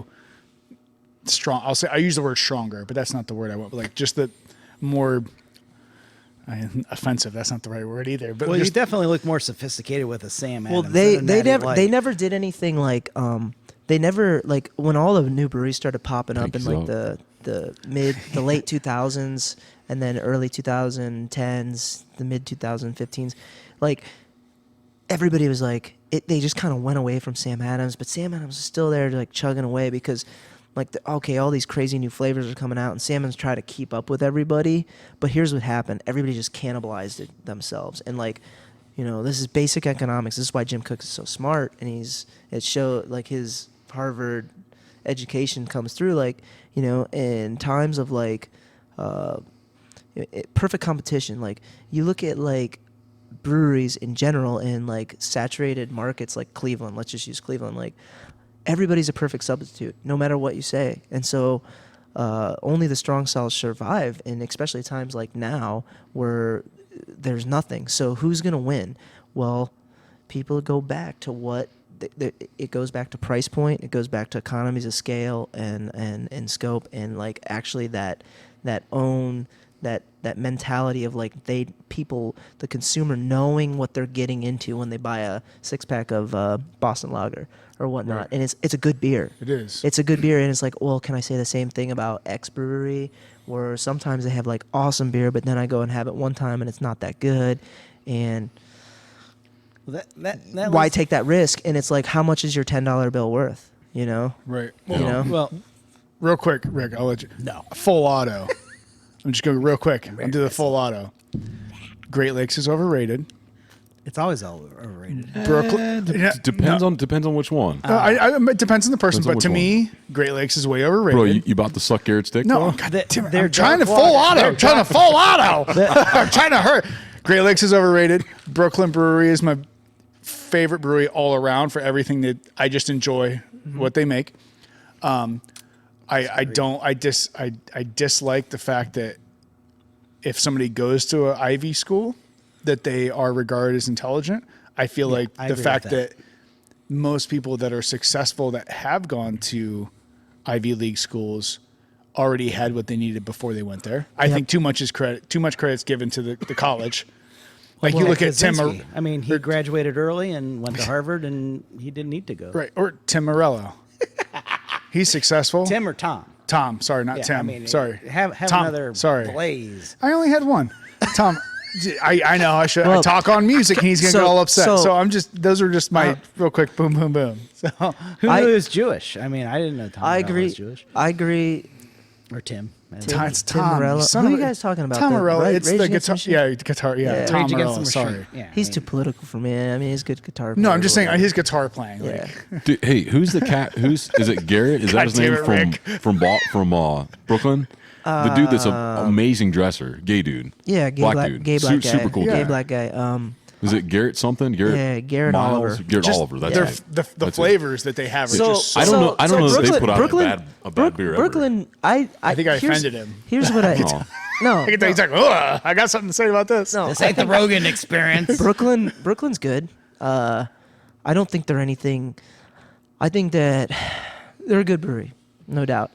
But I would put them right up there. Like I think that your disdain for Great Lakes, like I would never talk. I don't think Great Lakes has the greatest beer, but they have a spot in the industry, and they have a very powerful spot. in Well, the industry. those two things are extrapolate very on that. different. Yeah, Extrapolate on that, because I just And don't like- someone like me, I think, well, they got a really great dark lager that Yeah, I love. yeah, And everything else is, I can find a better. Chillwave? I can. So it was good. Good so, fucking beer, So dude. like I you're find- right. You're right. Okay, they fit the market where they belong, and What does that mean, though?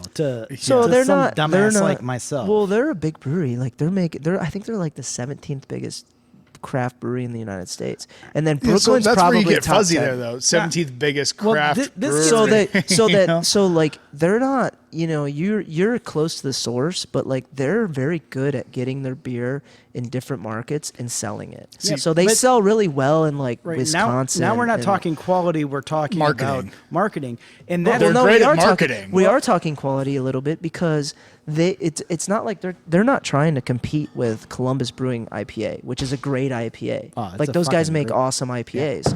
But Columbus Now you're gonna make me drink one, you son of a bitch. Columbus I didn't Brewing, say it was bad. Columbus Brewing IPA, you're not going to find a better packaged IPA for that price point in Ohio, or frickin' even in the I don't know. What even about- in the whole even the whole Great Lakes region. Now, what Great Lakes is doing is they're very good at like their lagery style. They're like an old style, and they did screw up a little bit. They fired their CEO. They got a new. I don't know if they fired him, but like they made some ownership changes or not some management changes.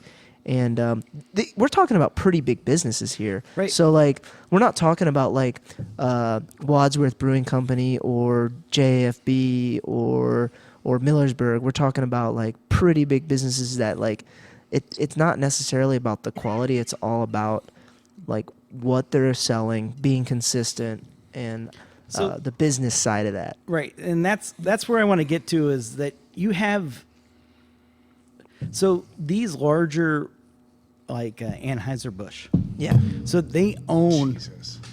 footprints in Yeah. every market that sells beer.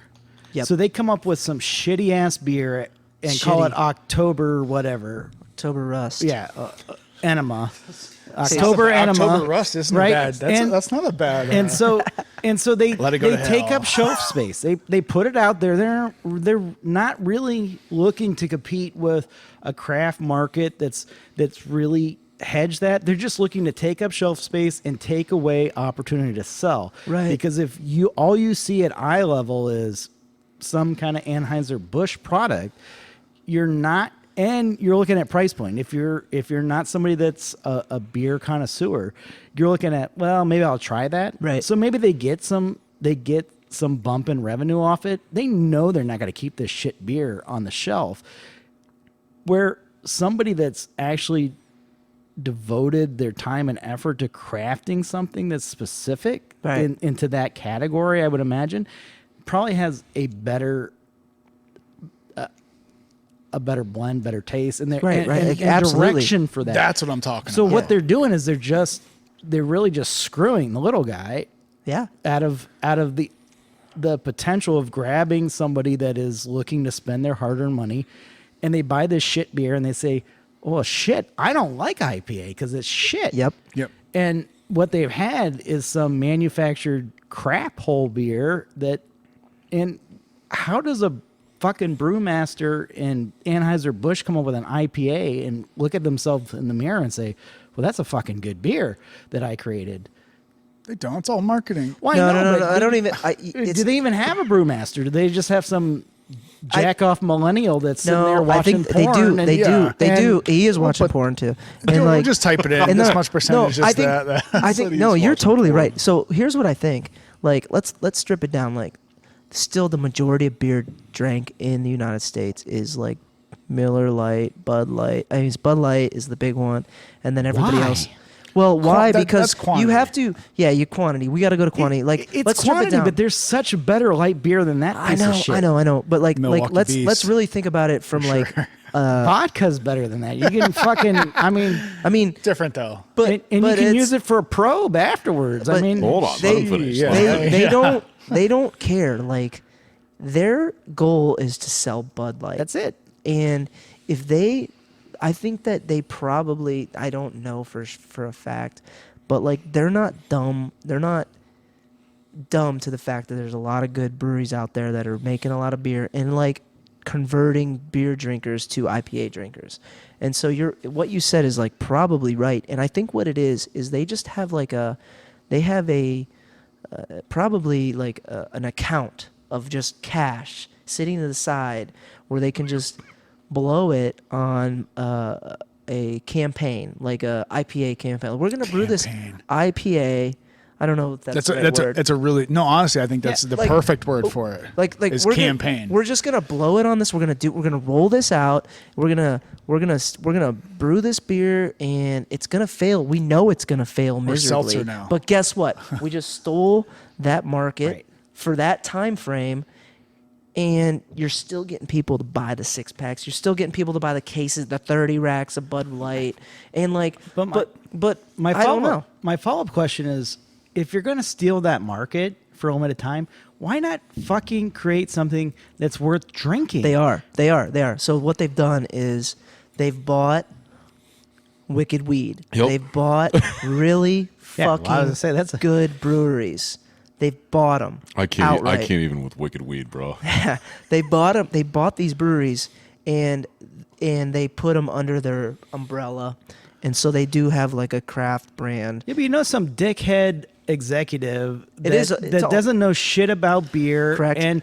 and drives some fucked up high-end car and sits in his bedroom and whacks off because his wife's out Gardner is the one that's fucking making the decisions on Yeah, but how he's- they How did you fucking know brew the- that? But it all comes That's down exactly what happened. It comes down I'm to not joking. experience. Yeah, but it all comes down to marketing, though. So No, that's it's so not marketing. No, It's the fact that yeah, but he's making money. It's money. I understand that, but you can make money and do it well. And if you're going to take a company that's Yeah, but that already takes work. established, no, it doesn't. It takes some fucking millennial just keeping their fucking hands off something and saying, you know what? I don't have to fucking improve Michael Jordan. I can let Michael Jordan be who he is and just fucking make Michael money Jordan off him. could have some improvements. He was a pretty bad gambler. Here's the thing I have to say to that. I have no problem with them doing what they do. Like, people get mad at me when I say that. Well, Like, I'm not mad. I just this think is it's- no, because like I'm in the business. Like, I'm in the brewing business. Getting all worked up. Like, I don't care. Like if you enter the arena, Yeah. you have to be prepared for everything. And it's like a lot of these breweries, they come into oh yeah, great idea, open a brewery. Like, yeah, that's a great idea. Whatever. So know that what you're getting yourself into, like, it's not all roses. Like, you need to turn a profit at some point. Right. Or Yeah, otherwise you close your doors. or you're going to close your doors. And like, what are you exactly selling? Do you have a good product? Is that how you started? Or did you just start with a product before you even had the product? You start with like a marketing you had a marketing campaign. So like, you had the name, you had the idea, you had the name of the beer, but did you even have the beer? Which You is the know? most. So going back, and Rick, you're gonna miss it, but reinforcing what Rick was saying, and kind of going back to what I was talking about between like Great Lakes and Brooklyn. Yeah. So to me, just comparing these two things, I don't know which one has a bigger reach. Obviously, Great Lakes in this area, Yep. because it's Ohio. Brooklyn's pretty big here too. and, but and it's not like and Great it's Lakes. getting there. So I found Brooklyn years and years and years ago when I was in Manhattan, Okay. and I went to I was in some bar. And How many years ago? Like 7, Okay. 6, 7, something Okay. like that. And it was on tap. Yep. And it was like, hey, this, and I'm like, and I'm just one of those guys. I like, if I can go somewhere and I can get something off tap, I enjoy Yeah. on tap a lot more. Yeah. So I'm like, let me try their Brooklyn lager. I'm like, hey, if I go to Manhattan, try the Brooklyn. Instantly, I was like, this is the best flavored lager I've ever had. Mm-hmm. Just wholesome, just everything. It was just a package. It was clean. It didn't have a weird aftertaste, and it was just phenomenal. So then years later, now they're starting to come out more places than they've ever been. I don't think I didn't find it in Ohio until probably, I bet 4 years ago. Yeah, probably. They've been here for a little while. But Well, I like, didn't see it on the you didn't shelves a see it. lot. You didn't see it because you weren't looking for it. Right. Right, But even yeah. I looked for it, and then I finally found a place, and I found like one place that had Yeah. it. And now it's like, okay, now I go 4 places, and they have 1 or 2. Yeah. So, but what I'm saying all that to say, if someone asks me, hey, what's not a Natty Light or a Milwaukee's Best, because I drink that too. That's a different story. But like, what's not that? But that's like, I don't want something, I don't want to have to try to search for a small local brewery type beer. Like, what's a good beer that, without a doubt, I could say you're Brooklyn more Lager. like Brooklyn. Unless it's something weird that you're really like a super chocolate stout or a super hard IPA, more than likely you're really going to like their beer. It's got a good taste. But Great Lakes, I can't say that about, because to me, they have some weird tastes in some of their stuff. Well, so I'll that's tell why you- I say I'll they're tell you- overrated. yeah, Price range. I'm well, saying price range equivalent. Price and everything range, else. yeah, same thing. I'm getting there. Brooklyn Lager, you're right. Brooklyn Lager is a good beer too. It's a step-up beer. It definitely is a good step-up beer. Great Lakes doesn't have that beer, because if you look at like a Dortmunder or It's a good It can be, beer. yeah. it's a good beer, but it's good a little bit more of a step. It's like a it can be harsh. Yeah, you got to jump up. That's a jump up beer. Yeah. But you want a step up beer, Brooklyn's the way to go. And then Brooklyn also has like these little. They fit that market. You're right. They fit that market. They have like their summer ale that comes out in the summer. That's like this nice, lovely Yeah, beer. and it's their flavors. I think Yeah. it's their flavors are more consistent than any brewery I've ever had, because they're the first ones that got me into IPAs, because it was just like, wow, like this doesn't have an aftertaste that tastes like I just swallowed a turd, Yeah. or a skunk. You know what I mean? Like, No, you're right. their flavor core They- is very good around. They all their they stuff. make good beer. Like they're an early entry to the industry, and they're a power player. Like they're good at what they do. They really are. But Yeah, and I will say, so this is one more thing to tag on to. I'm sorry, my Rick. and the little green men came down. Yeah, no, I will say that, and this isn't just because you're here. I would say this again, that as far as breweries, a small brewery goes, you should, because you don't sell it anywhere except for your Correct. location. I think you should try to figure that out, because your stuff, I've been there. I've had multiple different, like I've had IPAs, which I'm not typically an IPA fan. I've had darker ones there. The flavor is Yeah. good, and Yeah. it's smooth, and it doesn't like affront you. Even if it's Well- even if it's a beer you don't typically like, or the flavor you don't like, it's not like I don't take offense to it. Well, this You know this what I this mean? goes back to Tony and our old days. Way back. Like, so you're right. Like, the reason we're not out there is because I did everything. Like, given the capabilities that we have and the capacity that we have, I've since hired a brewer, and like I'm like kind of taking a step back from the production side and now looking at the business as a whole. And yeah, we are gonna get out there, and like I'm working on a plan, and it's a very focused plan to start distribution, and Hell yeah. that is like something that I've been wanting to do. And like I think a lot of people get in trouble, they just like do it and with no plan, and it's like, oh shit, and it's like they start over promising or under and Overproducing. well they start over promising and then overproducing, and then somewhere along the lines they start tripping over their feet. And so like I have like a whole plan laid out, and like we're looking at, we got beer in cans right now, so we're ready to go. And I got the things lined up. I got a couple other things lined up, and we still have a capacity issue. So I'm maximizing that capacity to do like limited distribution, but and with a focus on the future. Like we got a 6-month plan, we got a 1-month plan, we got a 6-month plan, we got a 2-month plan, we got a January 15th plan, and so I think you'll start to see some cool things happening. That's But super now, exciting. now there's two ways. Don't we're get gonna too go. excited yet. Don't get Hold too on.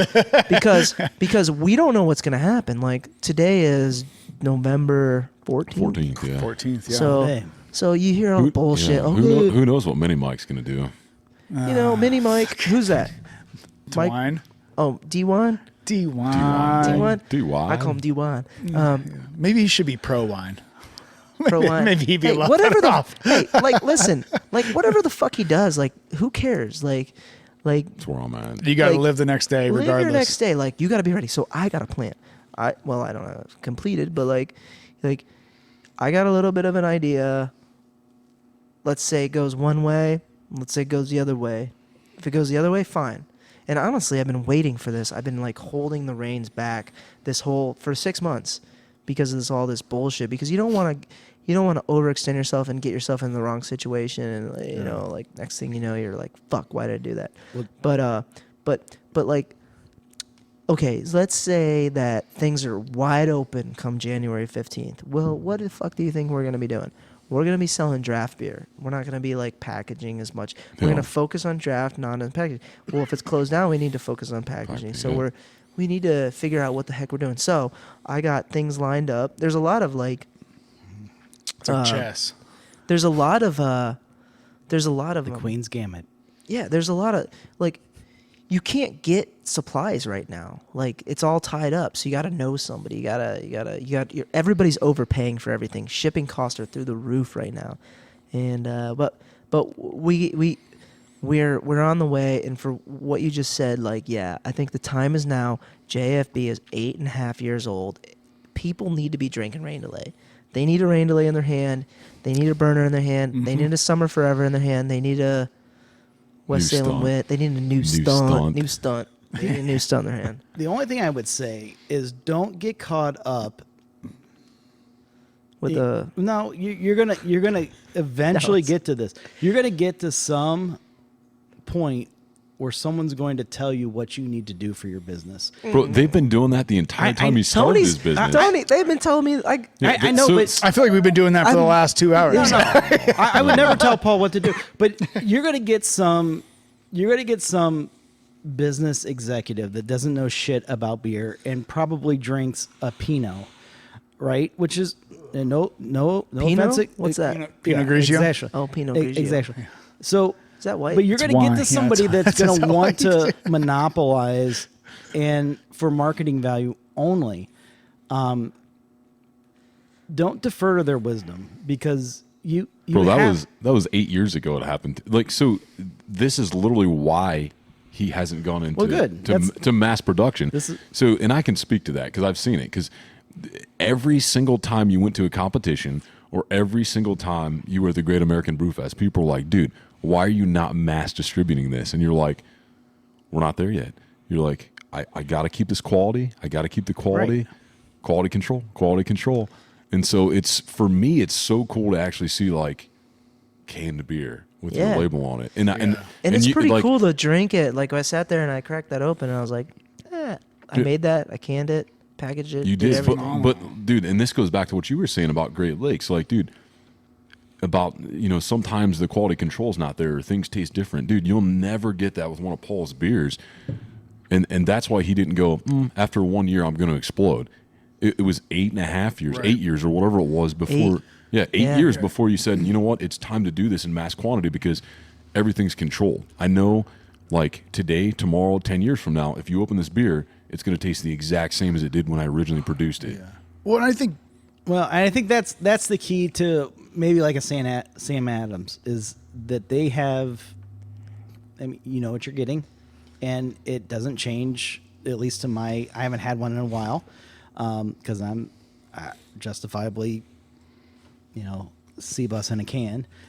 Is I mean, if it's sitting on the shelf, I'm buying that over Sam Adams. It's just my preference, but that's my concern is that you get somebody that's worked hard from ground level up, that has taken a different route of education, and it is education, to craft a beer that you're proud of, and then to put it in the hands of someone that doesn't really give a shit about the quality or what you've done.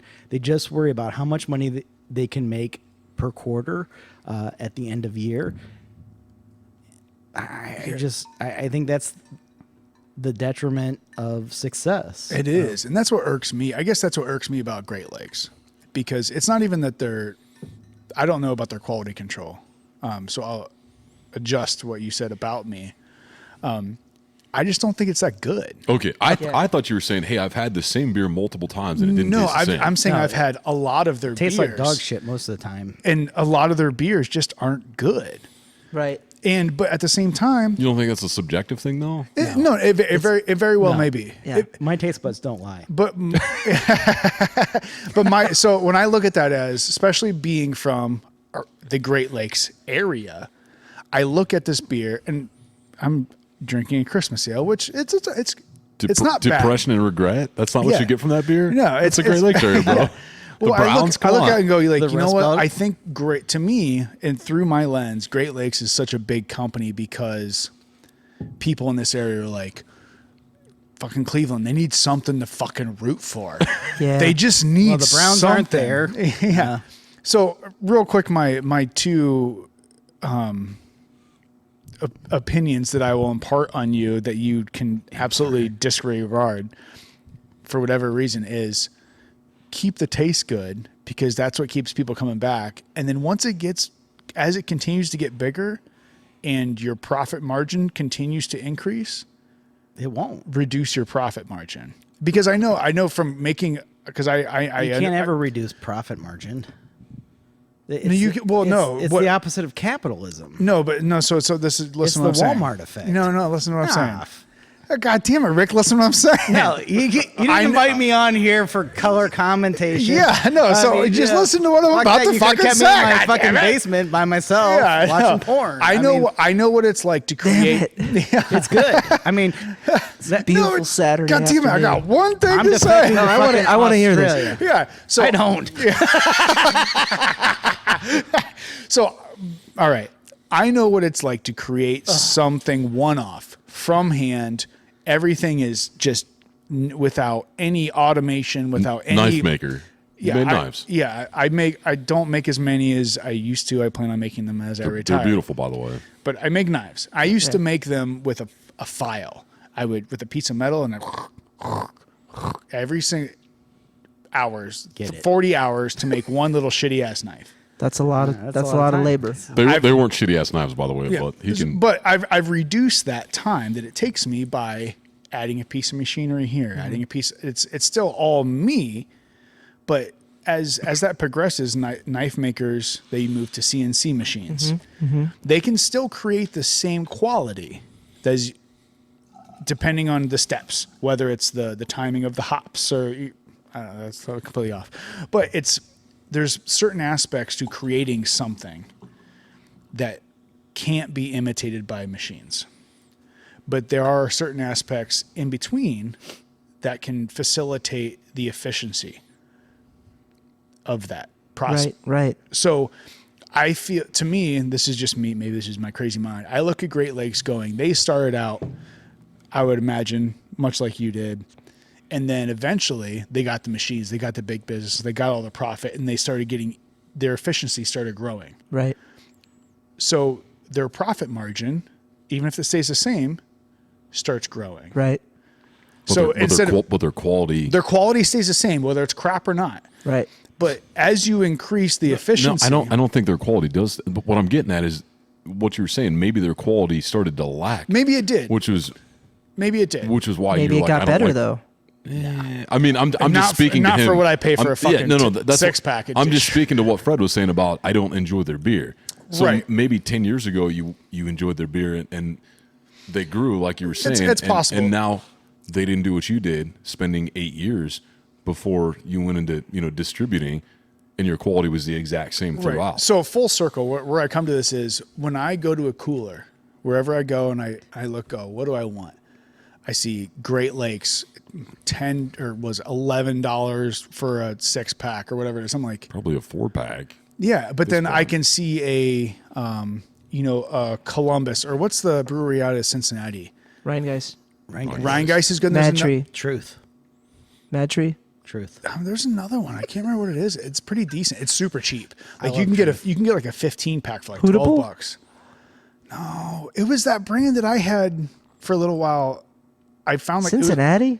I don't know. Maybe it wasn't Cincinnati. I think I know the 15-pack you're Talking about Founders. It's not Founders. It's Well, when you get it together, I'll talk I about think it's out of economics. Michigan. Ain't nothing come No, out of I'll Michigan, figure it but, out. But Okay. big booty women and large titties. But what I'm saying is, if I saw That's it. if I saw a Great Lakes sitting next to a one of yours, and it was the same price, well, Right. like obviously, like I'm gonna choose the one that I know that has more attention You're just to an it. asshole if you don't spend $1.50 more to buy Paul's beer as opposed to some, because it's economics. It's the same thing that fucking ruined Rubbermaid, is that you produce a product that is quality, and then every year you have to find a different distributor to reduce your costs. You screw the distributor because you're trying to drive down costs. So you buy hops or whatever it takes to make the beer taste the way it does, and it fucks the product. And eventually you get a watered down product with branding, and that's what all these fucking companies do. They want a brand, and then you buy brand because that's where it's at. You pay for branding. And so what happens is that you're every single year you have to show a profit, and every year you got to find a way to cut the process of quality. And once you cut that process of quality, that's the only time in a world of free commerce where you can allow somebody to come up and say, this is a better product, because it is. Because the company that's been there and selling on mass production has to continually find a way to undercut their suppliers, and it fucks their quality. And you can't. It's easy for me to say this because I don't own a company and I don't really produce a product in my profession, but it undercuts the quality eventually, and that's just the way of economics. It just is. Yeah. And once you're in that, you have to really mitigate and fight against that to some extent.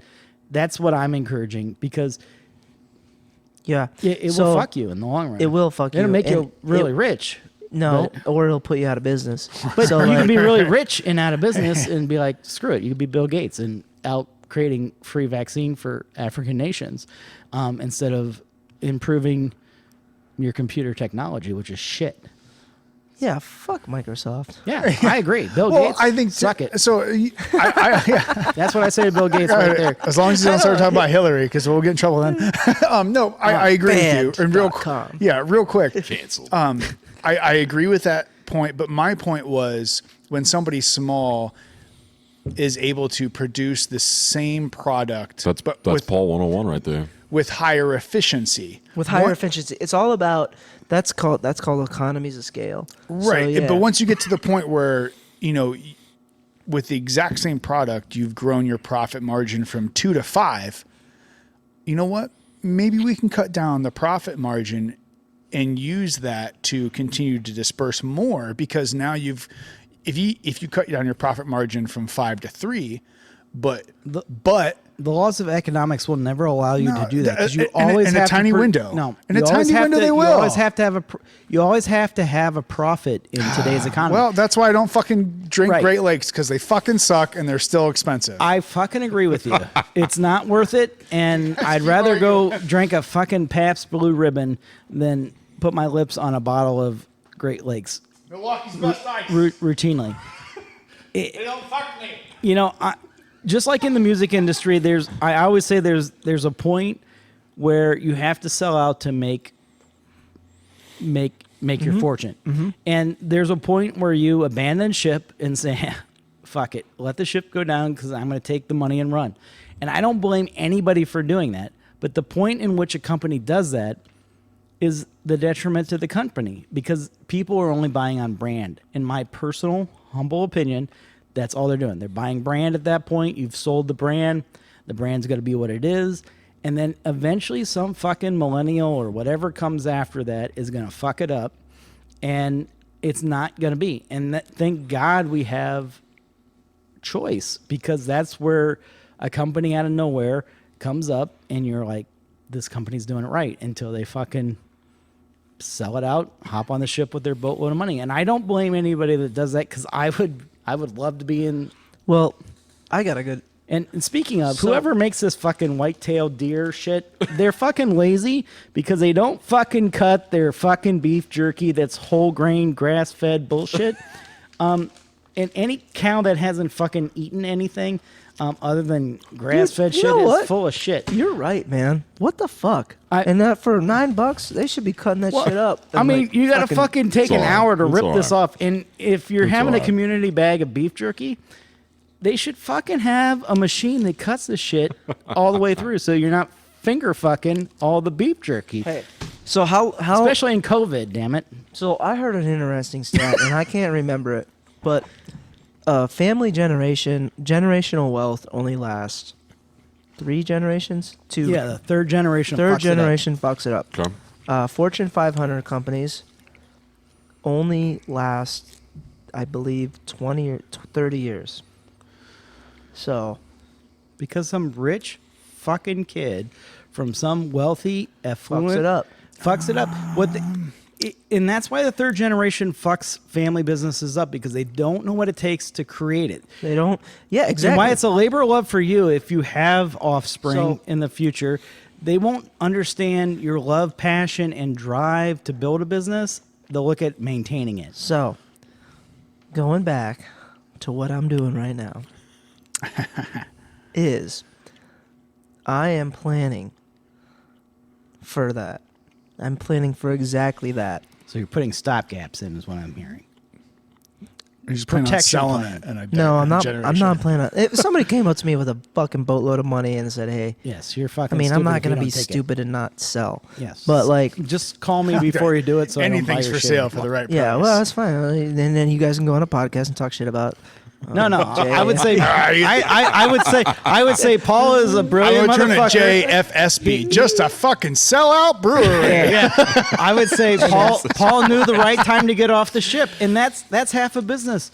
But in a business model, knowing when to get on board and get off before the whole fucking Titanic sinks is the right idea, and that's I got another. no. Let Paul finish. damn No, it. oh, I didn't realize. Sorry, so no, like I'm Rick's putting, yelling at me. I'm putting like I'm diligently planning out growth and planning out, and I don't think people plan it out, but they don't really. I can't speak for anybody. Like maybe I'm being ignorant by saying that, but like I really want to like take the business to this level. Then I want to take it to this level, and then this X level, and this X level here.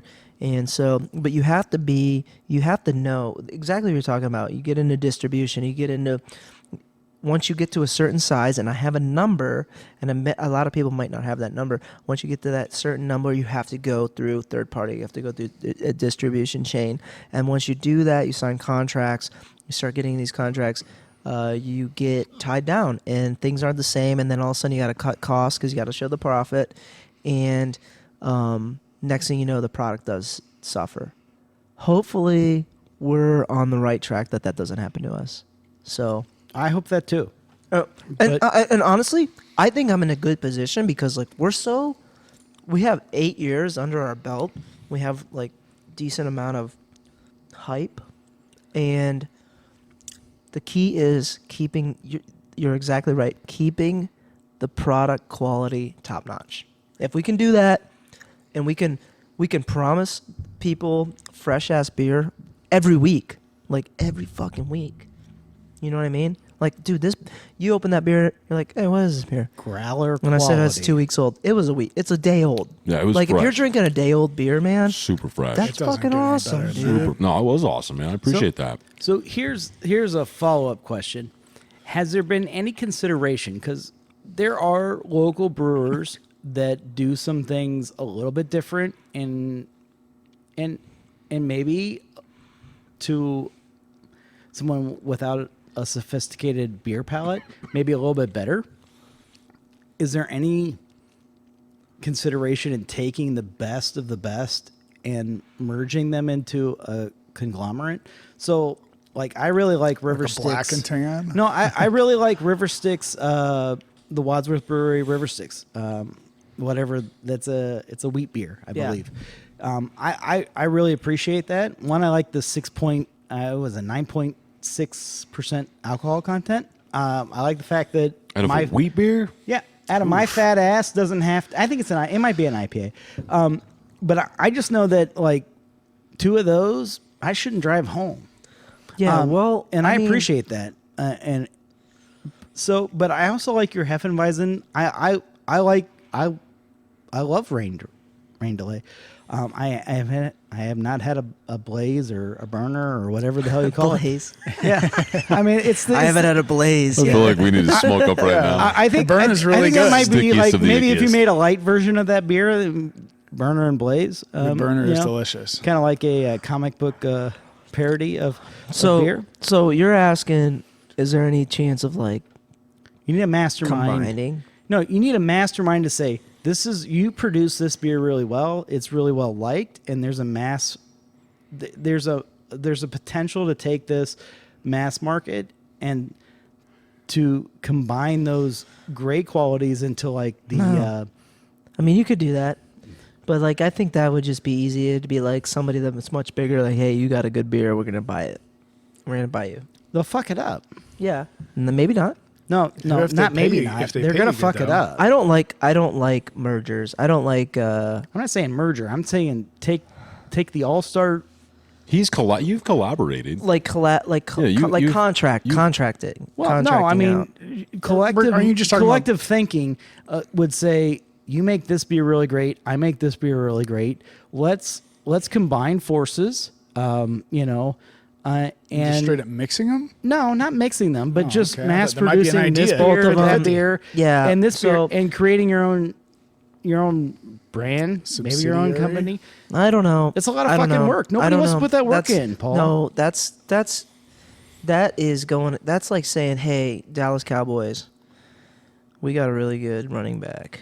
His name's Ezekiel Elliott. I feel like that's And, more like, and, hey, Los Angeles, you want LeBron James? So And you can have yeah, 40 it's like, hey, we got a really good running back, and you works well. guys got a really good tight end. Why don't we just like fucking share our plays or something like that? I don't know. Not share plays, combine to make an all-star team to compete against Giants.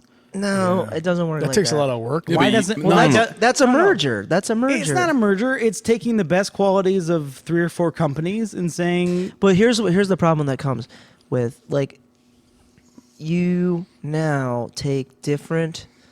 You take 2 people. Like, all right, let's say it's run by one. Like X is run by Joe and Y is run by Steve. And these guys have been doing their things the other way. And yeah, they have a product that's like real good over here and real good, and they're similar. They're complements. You could call them complements. Sounds like Now- Headhunters and White Raja. Yeah, it's just like it's not gonna work. It just doesn't. There's gonna be hiccups. It's like I think one person has to take over. Yeah. I will say, I think. No, I want you to expand on that because someone who doesn't have, I know, because this is an educational point to me. I'm literally learning. I just from you. truly think that like you cannot. It can't happen. It can't happen. It maybe it can, but I don't think it's possible. I really don't. Like somebody's gonna be pissed off in the end. For sure. Why are Somebody's they gonna gonna- work too much. Somebody's gonna work more than the other person. But that's always the case with capitalism. So what's the point? No, the point is that you create something synergistically better than what you could have accomplished on your own. At least But in That a seems linear, like in a that linear seems like philosophy that that I seems have. like a very that's wishful thinking. Okay. Yeah, No, I agree. I see where you're going with it. It's wishful thinking. I just don't think that But why, Paul? I'm asking the why question. on because this. there's too many egos, man. What if you could find that? And I mean, I mean, not even do you truly think you need someone else to produce a like fucking fantastic product? I'm Like, gonna dude, tell you right now, like I'm not gonna allow somebody to come into my place that I've built for the last 8.5 years and tell me that hey, maybe this is what we're like throw their weight around unless that like I really truly think that they are that much smarter than me or that they're I'm not okay. That was a bad thing to say. Maybe they are smarter than me, but like, hey man, things are working out pretty good. no one's Like, smarter than you in your business than what you do. and you're in a subjective industry. Right. Well, so breaking down me, for example, you're saying just use the example. I've talked shit about Great Lakes. They make a decent beer. I'm not trying to whatever. Right. But that's like saying like Yeah, I can't. no, but like Full something like disclosure, I'm friends with everybody. So no, but I'm just saying me personally. Everybody Fucking loving everybody. Yeah, the so- Nancy Pelosi of No, fucking. goddamn, I won't get my hair done Well, without Nancy I'm- Pelosi's outside right now. Yeah, Bring her in. I'm not gonna Bring get her my, in. I Bring her in. won't. I Well, if won't. she's on her just knees getting and her hair half done. naked and giving me a It's blow. Yeah, I'll make sure to wear the mask while I get my hair done. What I'm saying is that's like saying like, for me, you just use separate companies. 80-year-old If like blowjobs without dentures. Oh, could Jesus be Christ, amazing. Rick. I mean, we put Reel it back in. right. Everybody loves Great Lakes. Everybody loves. not everybody No, loves I'm just Great Lakes. just we are listen in to me. like-minded. Hypothetically, Listen to my let's- hypothetical Oh for my a God. goddamn Then second. make the point. God. I would if you'd stop interrupting me. Great Lakes and Brooklyn combined together. Great. Now, I didn't like Great Lakes to begin with. I'm not- I don't like fucking Brooklyn now No, either. I'm not talking about combining. I'm talking about taking the best of the best and letting them do understand. it and giving them a distribution no, pattern. so listen to me. No, I'm going to hear what Paul says. No, I want to Subjective. keep going with that Subjective. because Yeah. So just listen for a goddamn second, Rick. I'm old, Who's? Fred. I know you are. Get to the And point. you're fucking impatient and you can't hear a goddamn thing. No, I hear plenty. plenty of shit all day long. Let's so go. what I'm saying is who's to say that the person, me, that loves Brooklyn, is now when you mix them together, I go, that beer tastes like shit. I don't like that. It's subjective to each person. You're misconstruing No, I'm what not. I'm Fuck saying. it, just let I'm me saying finish my let goddamn fucking thought. Brooklyn be Brooklyn and let fucking Great Lakes be Great Lakes. But give them. But just because you combine them doesn't mean it's going to make it good. I want to take the best and I want to But it doesn't mean it's going to be good. No, I want to take them and put them in the same platform, the same family of. And give them the same opportunity. Paul's done distribute that, it. bro. You've done that. You've done that with Columbus. Yeah. And So- no. He's definitely done this before. And they took basically his skill set, their skill set, and they came up with a Yeah. beer that was very good. Now- It doesn't mean that it's going to be better than any other beer, but they collaborated and they came up with a very good beer I don't together. want to collaborate. I want Paul to make his beer. I want fucking Millersburg to make theirs and what do you Wadsworth to make theirs. So I see what you're saying. And give them a platform in which you can keep the intellectual properties separate. Okay, No, you can't. So that's where it gets That's what I'm saying. Why? Explain that, Who And I'll shut up. Right now, I'll shut up. somebody I won't Goddamn interrupt owls you. around here. Fucking owls. who is gonna who Tony's gonna do it. Right here's your fucking. I got. Wait, Get, can I? get Gramps. I gotta- Get Gramps to No, run I- this fucking distribution where, company. where does the revenue go? No, I got a really quick second thought. real quick. Who makes No. who makes the how Hush does the out, revenue Fred. go? I know it's your fucking How talk do you, show, but how do It's you not a talk. decide Can you where finish my it's gun? all? It comes down to money. Who makes the money? Where does the money go? no. So break it down because I'm still in my infantile mind. I have a distribution company. That's all I've got. I'm going to take your product and this product and this product, and I'm going to distribute it based on what you produce, and I'm going to market it towards each individual. But I'm not going to bastardize the process in which it's made. I'm just going to be the Amazon wholesale, Okay. not even wholesale. This is my second idea. I'm just going to, I'm going to be the place where you can come get a fucking good this, and I'm going to allow the consumer to select where that is, and So- then I'll let you bastardize your product if we need more. So it's what? not- So what- you control the quality and the so rate. sample I'm confused. Like, it's Less just- of a collaboration, more of a consortium. Okay, Is that what we're getting at? Maybe that's what I'm saying. Because, dude, I think we were all fucking confused as to what you were saying was. there. Yeah. because that was Well, who hasn't been around me that hasn't been confused? No, man. Well, that was I my- thought you were saying like, hey, Paul and another brewery need to come together and they need to produce one. No, so no, you're no. saying there's an entity, this distribution center, Right. that they produce good fucking beers. Right. Paul's beer, Columbus beer, all these beers, and they only distribute these very good beers. Right.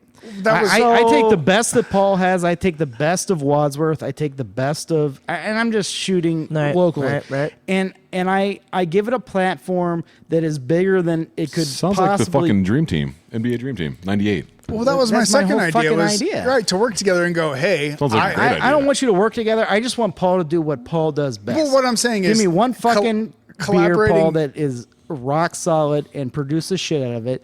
And I'm going to get this. I become a distribution center, not a monopolizer of your Yeah. quality or your intellectual property. Because what you have created you deserve the revenue for that. You designed it, put your hard work and effort into it, and you control the quality.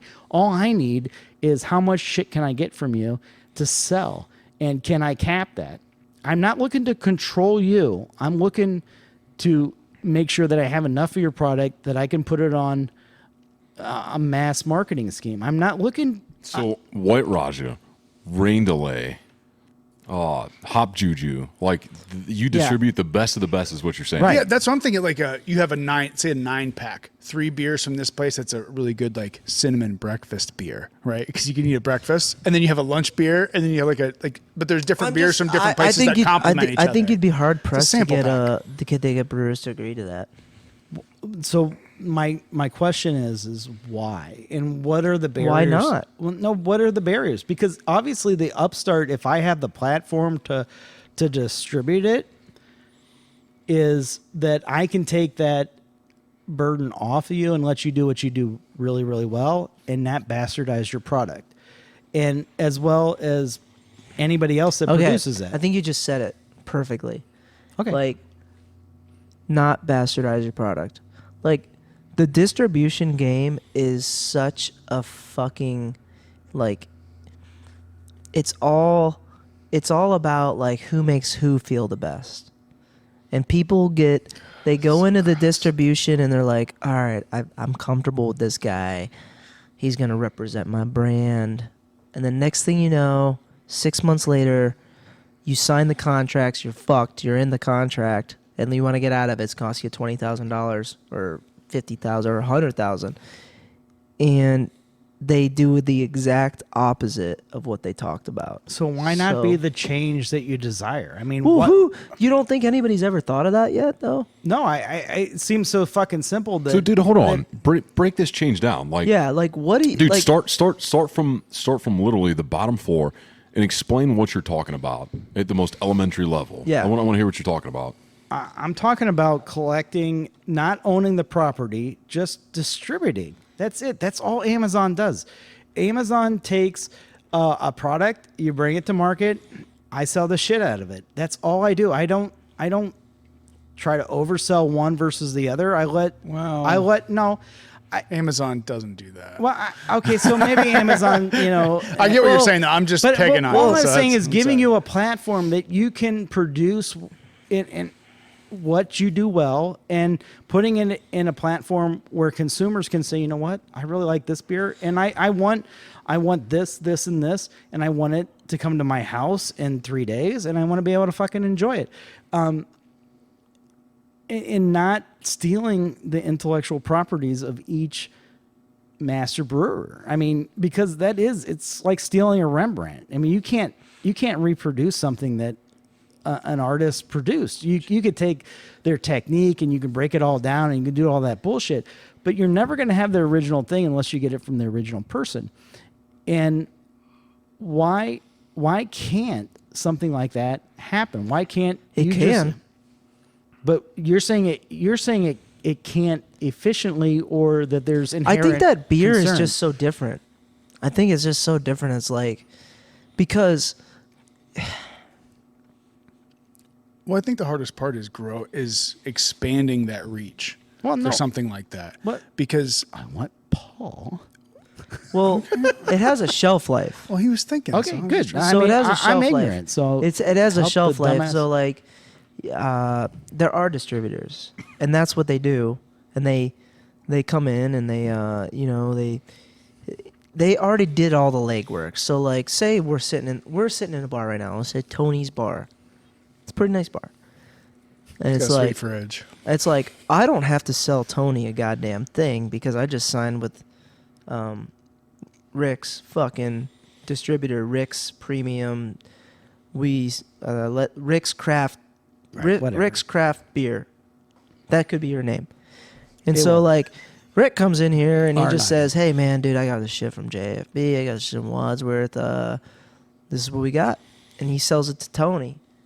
And I don't have to do that. All I have to do is make the beer. You come to me, and you start basically you start telling me exactly what I need to brew. And that's kind of what happens to a lot of Okay. breweries. Next thing you know, they get into these like relationships, and there's a lot of states that you have to sell to a distributor. Okay. You have to sell to a like third party. Pennsylvania. Pennsylvania, maybe Illinois. I don't know. The laws have changed a lot. Ohio, you do not have to do that. So dude, you're saying like literally the reason I don't want to be involved with the consortium is because it would dictate what I have to produce, and you want that dictate. level of autonomy that you have right now. It doesn't dictate what you have to produce. Okay.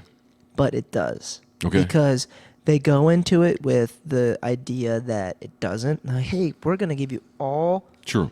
We're going to give you all the freedom you want. You're going to do whatever the fuck you want. And guess what? 2 months later, we want Right, rain it doesn't delay. happen. We want this. Dude, we want that. I totally get it. No. It's- That and- answer and- right there. and- That's and fucking then- answer. and right then- there. and then they're like- I fucking Yep. understand. and then you're like, but no. And then they're like, right here on the fucking paper, it says it. Nope.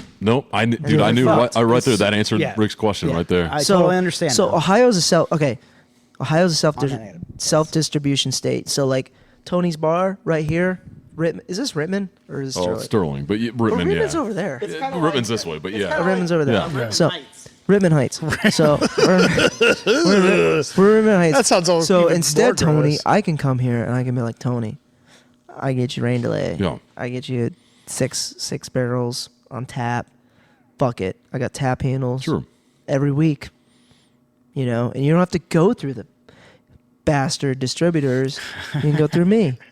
The actual source. You're not going through the middleman. Sure. Right. Fuck the middleman. No, that answered Rick's question wholly right I there. do think there is something to, and this is completely on topic but off topic, but I think there is something that could be uniquely beneficial to working with other breweries to say like like for Paul- area Yeah, Paul does, man. He collaborates. Yeah, I well, I'm saying collaborate like, with hey, them. like you can buy a 6-pack, like a fun for like fundraisers and shit. Well, like we we can do. buy a 6-pack of this and a 6-pack or of three of this. Like, We definitely do that, and I see what you're saying. You're taking it even a step further. Like, I think for it, the industry is pretty, like,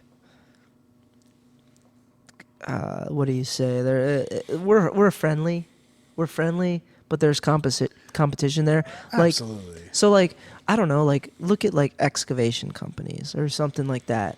Like, do they go around? They're bidding the job, you know? Yeah. Right. It's like, well, who's gonna do the job? It's like, at the end of the day, do you want to drink Rain Delay IPA or do you want to drink Headhunter? You know, that's kind of the end of the day. Like, at the end of the day, we're actually fucking on a very micro level. We're fucking we're competitors. Right. So I'd rather have more people want to drink Rain Delay than want to drink Headhunter. Now, do I dislike them? No, fuck, they're my friends and everything. But Yeah. like at the end of the day, the world's ending. I hope people are drinking fucking Rain Delay and Sure. you know? Yeah, but I will say I'll push back on that a little bit. And although I agree with what you're saying, as a business owner, totally get it. And that's, and I don't think that's a bad thing at all. But I think there might be something to say, and this is something that I've learned myself. Through the company I work for, they do a bunch of like volunteer, like help the community, and I was never like a community person. I was Right. never we're all in this together kind We're of thing. all in Like, it together. no, like I'm trying to survive myself. Like, thanks. Like, Yeah. I can't help you because I'm too busy trying to pull myself out of my own shit. But I think there's something to be said when companies, and not facetiously, get on the charitable wagon, because there's a lot of companies that like, oh, we give to charities, but Right. then as soon as they turn around, they're stabbing their own employees in the back. Right. Like, you're just doing it for the sake. But like, I think there's something to be said for when companies and people that do compete, small events and small things get together and they can show, particularly nowadays, that, hey, you know what, this is my competitor. Hey, we disagree on this, or as a person to person, I disagree with you. But you know what? I'm not going to punch you in the face. Right. You know, let's work together.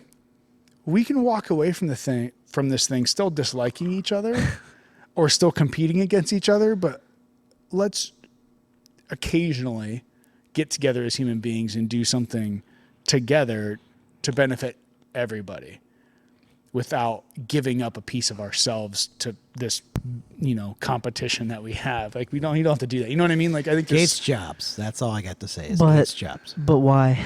Yeah. Why? Yeah. So you know why? So when people see, to me, maybe I have rose-colored glasses on through this, but if I see, and I've learned this through just different employers and everything else, and from my reaction to them, when I see somebody putting forth a good product, treating their employees and their customers well, and then I go, wow, I really like this product. And then, but I also, I like this, and I like this too. But then if I see if I see that same company or that same person go above and beyond and do something they didn't have to do, and you can strategically do things like that don't really hurt you. Mm-hmm. But if I see somebody do that, I go, wow, they're backing up what they're saying.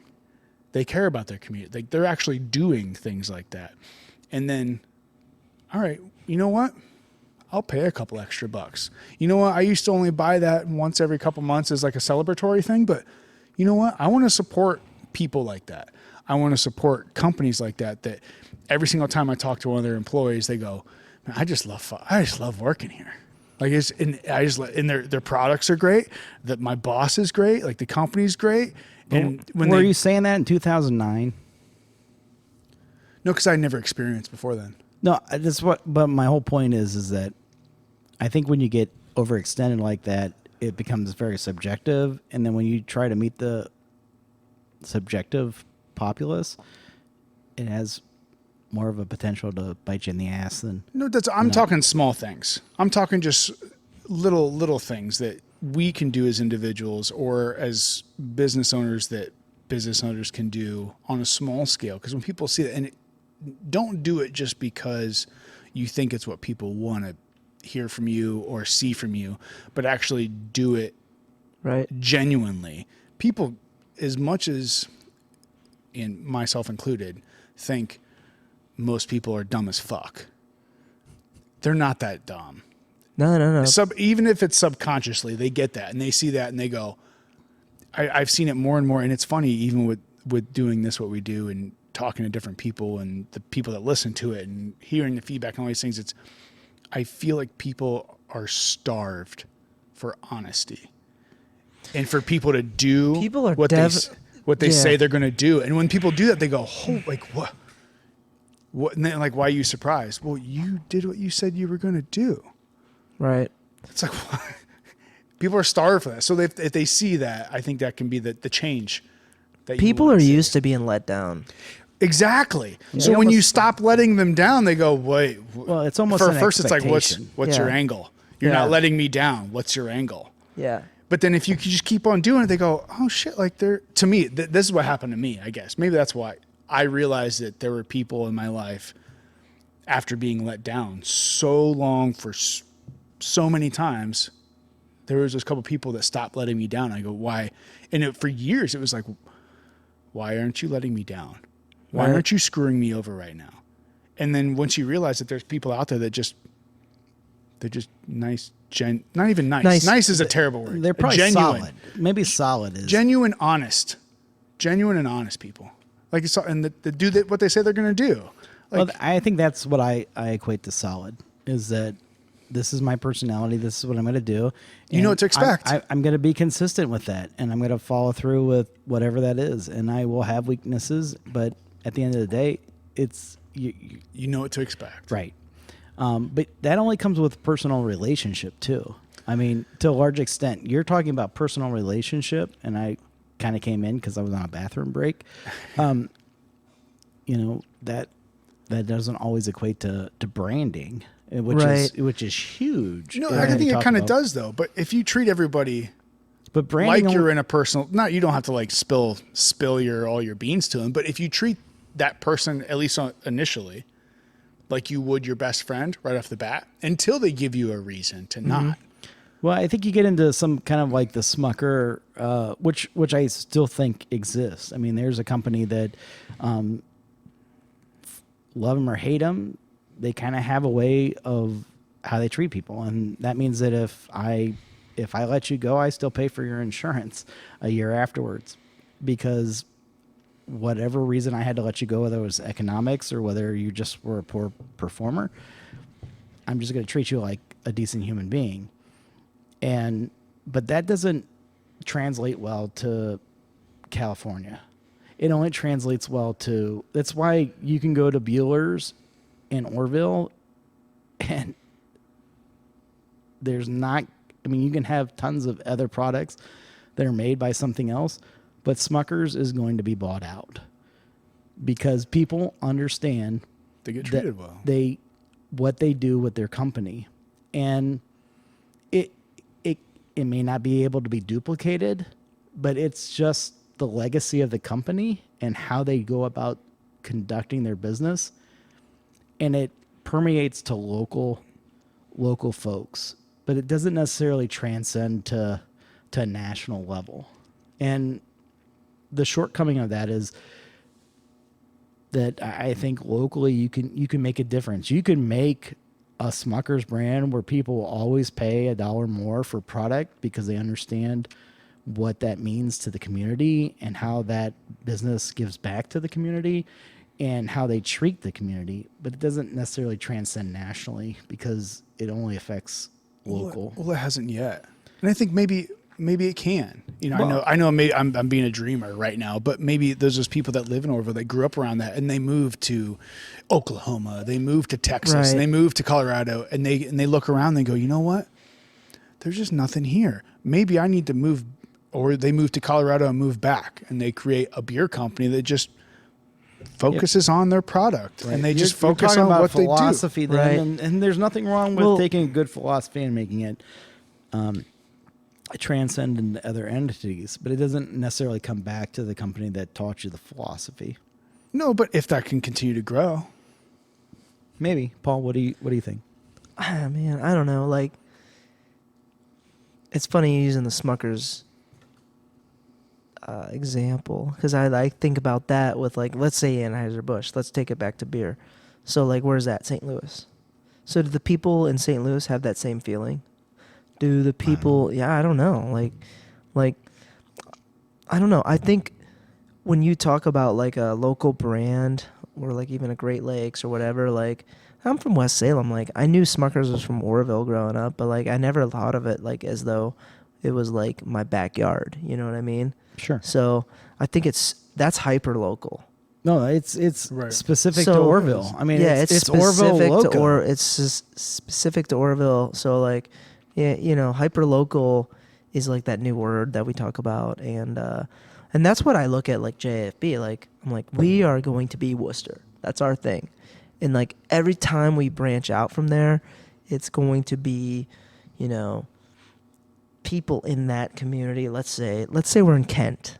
Well, it's not Kent. I mean, it's not Worcester's not Kent, but that beer's coming from Worcester. Hopefully that person that's buying that beer or that product in that town is like, hey, this shit is pretty fucking good, and it's in Worcester, and we know where Worcester is. Yeah, my daughter went to Worcester College or whatever Right. they might say. They Sure. have some way they're gonna defer a connection to the town, to the community. I don't know. Well, no, You know? I think if you're selling outside of community, your product just has to be good. It has to stand outside of what it's competing against. And going back to, you were talking about being, somebody used the term gladiator.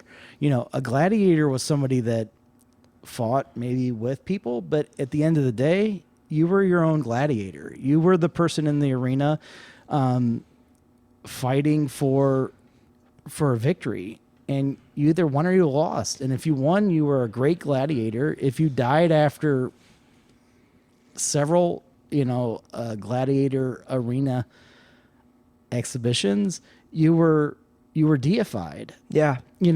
And I think there is a difference between being a global brand and being a local gladiator, somebody that triumphed from, I mean, who doesn't want to be the small town iconic person that conquered whatever they were doing, whether it was football or baseball and sports, or whether it's in business, or whether it's in politics or whatever. It permeates back to your roots, and that's good, but it also can be entrapping. I mean, to a lot yeah. extent. and that's Absolutely. the hard part. You know, Because you can alienate a whole root system that was like, they sold out, but you are a gladiator, and gladiators have to adapt to their environment. And like going to Kent, that's a very liberal environment. So you can't bring gun-toting, deer-shooting, rabbit trapping, setting snares. Why not? Well, no, I and love that's- it. That's my thing. That's why I live here, we- is because we have that type of get it done Right. well, persona, where in Kent it might be something totally a different environment. But regardless of your environment, you've got to win the day and win the event. And that might be, we're selling out of this because it's just freaking good. Right. yeah. And good beats good intentioned most of the time. For sure. But I think, well, I mean, even going back to the separation of everybody, and I think it's so weird. And this is a weird rabbit hole that I've gone down recently. But just understanding I'm going to use evolution as a broad word. Right. The evolutionary development of humans, and constantly we see throughout history, all of the nations, all of the countries, all of the empires, all of the superpowers have all fallen because there's one that rises after that. And then, we talked about earlier, 200 some years, we think like we're only like, I don't know, I can't remember how long the Roman Empire was the big cheese, but it was like what, like 5,000, like 500, 1,000 years, I don't know, something, but a lot more than what we've been Right. superpower in. All these empires have been around so much more than we are. So and they've much fallen. longer. So it seems like there's this weird just repetition of tribalism. No matter where you go, no matter how small you get, it's tribalism. We stick with our own tribes. And I think there's a evolutionary part of that's what keeps us alive. That's what keeps the business small, but the quality good. Quality good. Because you have the interconnection with the people. And as soon as you start adding more people or your thing gets bigger, Right. you start losing the connections. The bigger a company gets, the bigger the gap between the executive and the entry-level employee. Yep. So you start losing all that, and I think I don't even know if it's ever possible, but if it could be possible to be able to go to a different area like Kent, like you said, it's a different area than Wooster, but be able to go there and be like, hey, just the thought, and it seems crazy even as I'm saying it and thinking it, like to be the thought of a small little group going into a different small little group and going, hey guys, like this is what we're bringing, like, like, hey, let's get along, let's have fun. Let's have fun. Yeah, like, well, fucking, you're different than us. Go fuck off. Yep. That's law Like, of what? but that's law of attraction. Now, let me. Yeah. I come on with a statement. Let me just broaden that out, and I'll use Tony as an example. I don't know where he went. Yeah, he does that. So, he just like got up and walked away. Yeah. You guys are fucking boring me. but if I walk into a bar, women don't fall off their bar stools. God, I wouldn't want to make anybody fall off their bar stools. I could be Well, like liable for I can tell you that for so damages. my pattern of following Tony into any public establishment that has alcohol is to say, oh, wait a minute, I forgot something, and let him go first. Because the amount of women that fall off of bar stools from rubbernecking. I just think he's on his good days. On his good days, he's better than my best days. I just think he's like Ardiopithesis or something, like But the bridge yeah, between. He's makes, Lucy, the missing link. He makes the hair on manly men's neck stand up like a Doberman pincher on watch of where they're on guard. Maybe he is the missing link. Then he's the bridge between. He makes man and ape. women think, who is that guy? And they rubberneck. And I've literally seen on multiple occasions women almost fall off a bar stool doing this.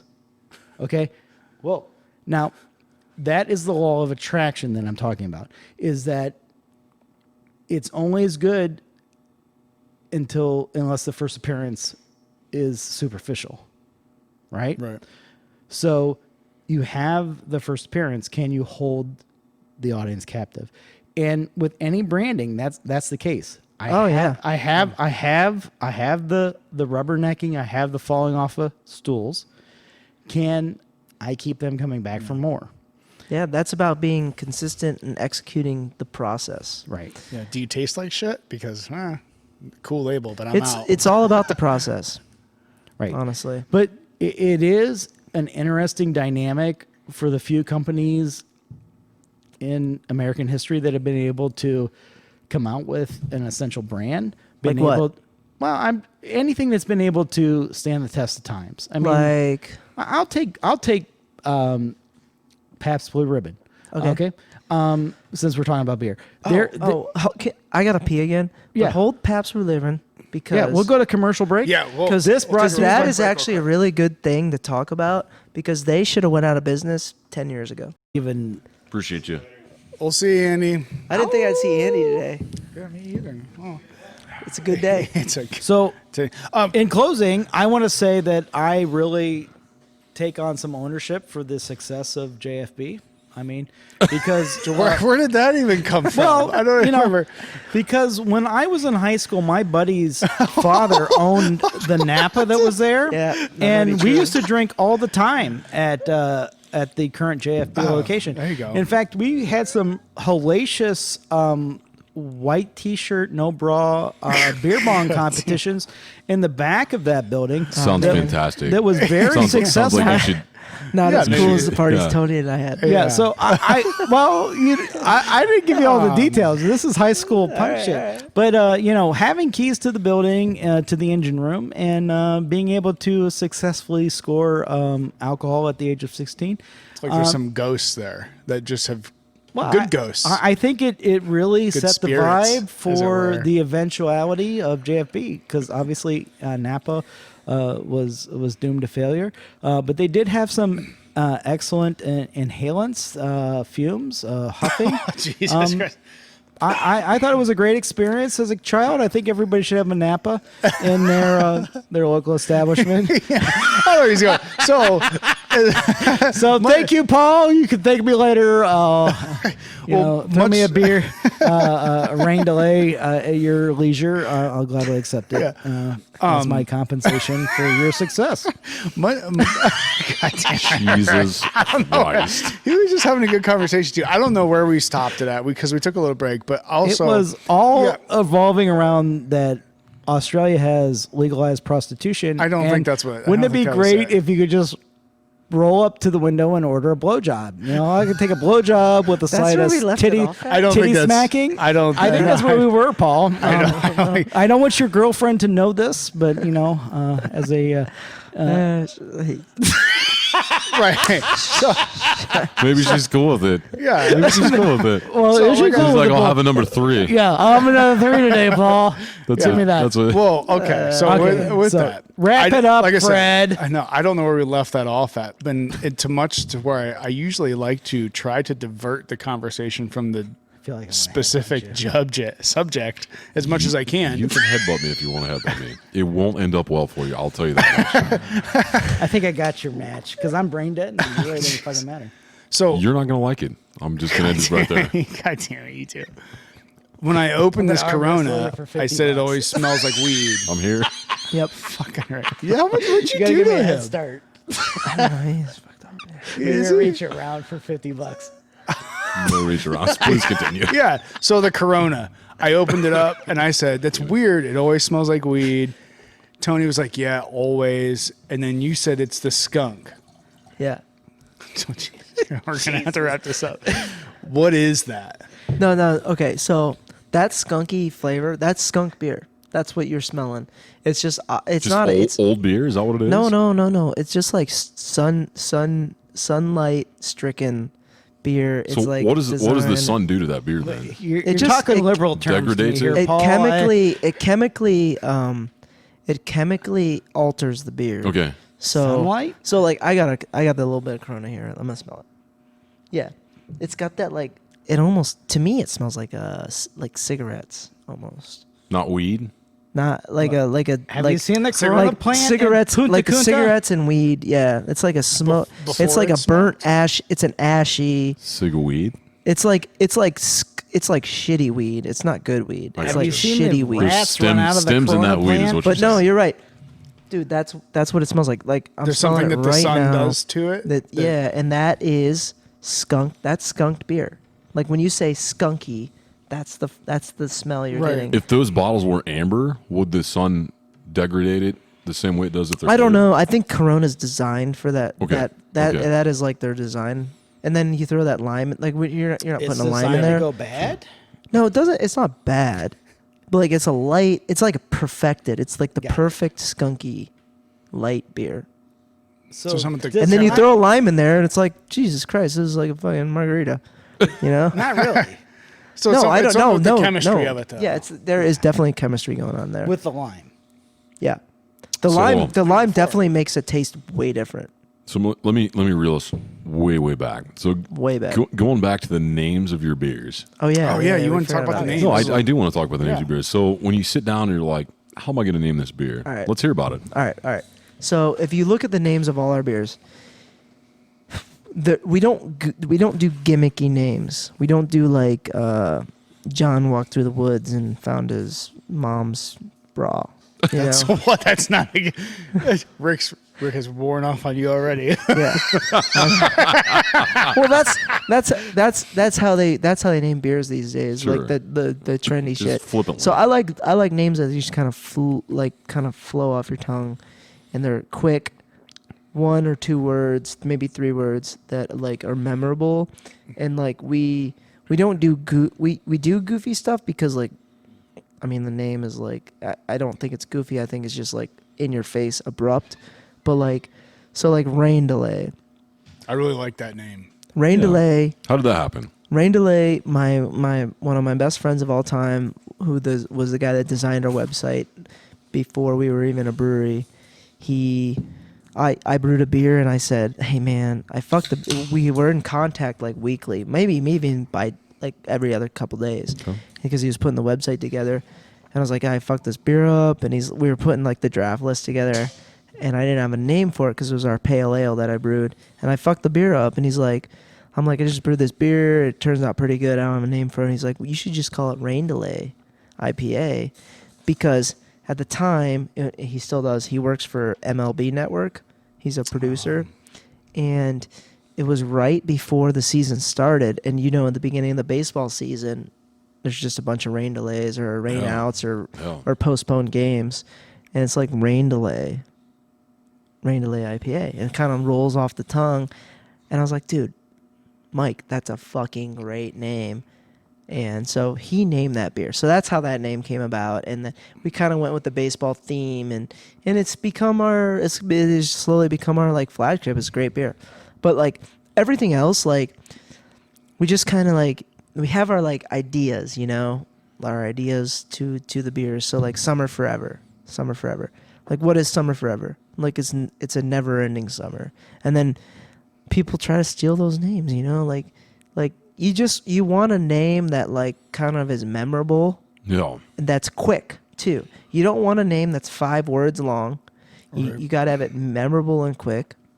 Well, that's So- why I like the Rain Delay, because it's kind of like, it gives me the vibe of like, well, fuck it, here we are. This is what it is. What it is. So might as well kick back and enjoy Drink it some while we're Rain here. Delay. Rain Delay, You man, know, Rain like Delay. we can't do anything else. So it's like, here it is. But we take inspiration from things like our Christmas ale.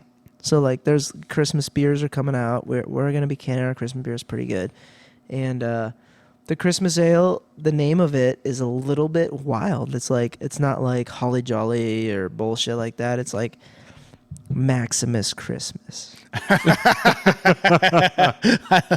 Like, like that. It makes me feel good. I like that. Maximus Christmas, and like our logo on the back of my shirt and on all our cans is the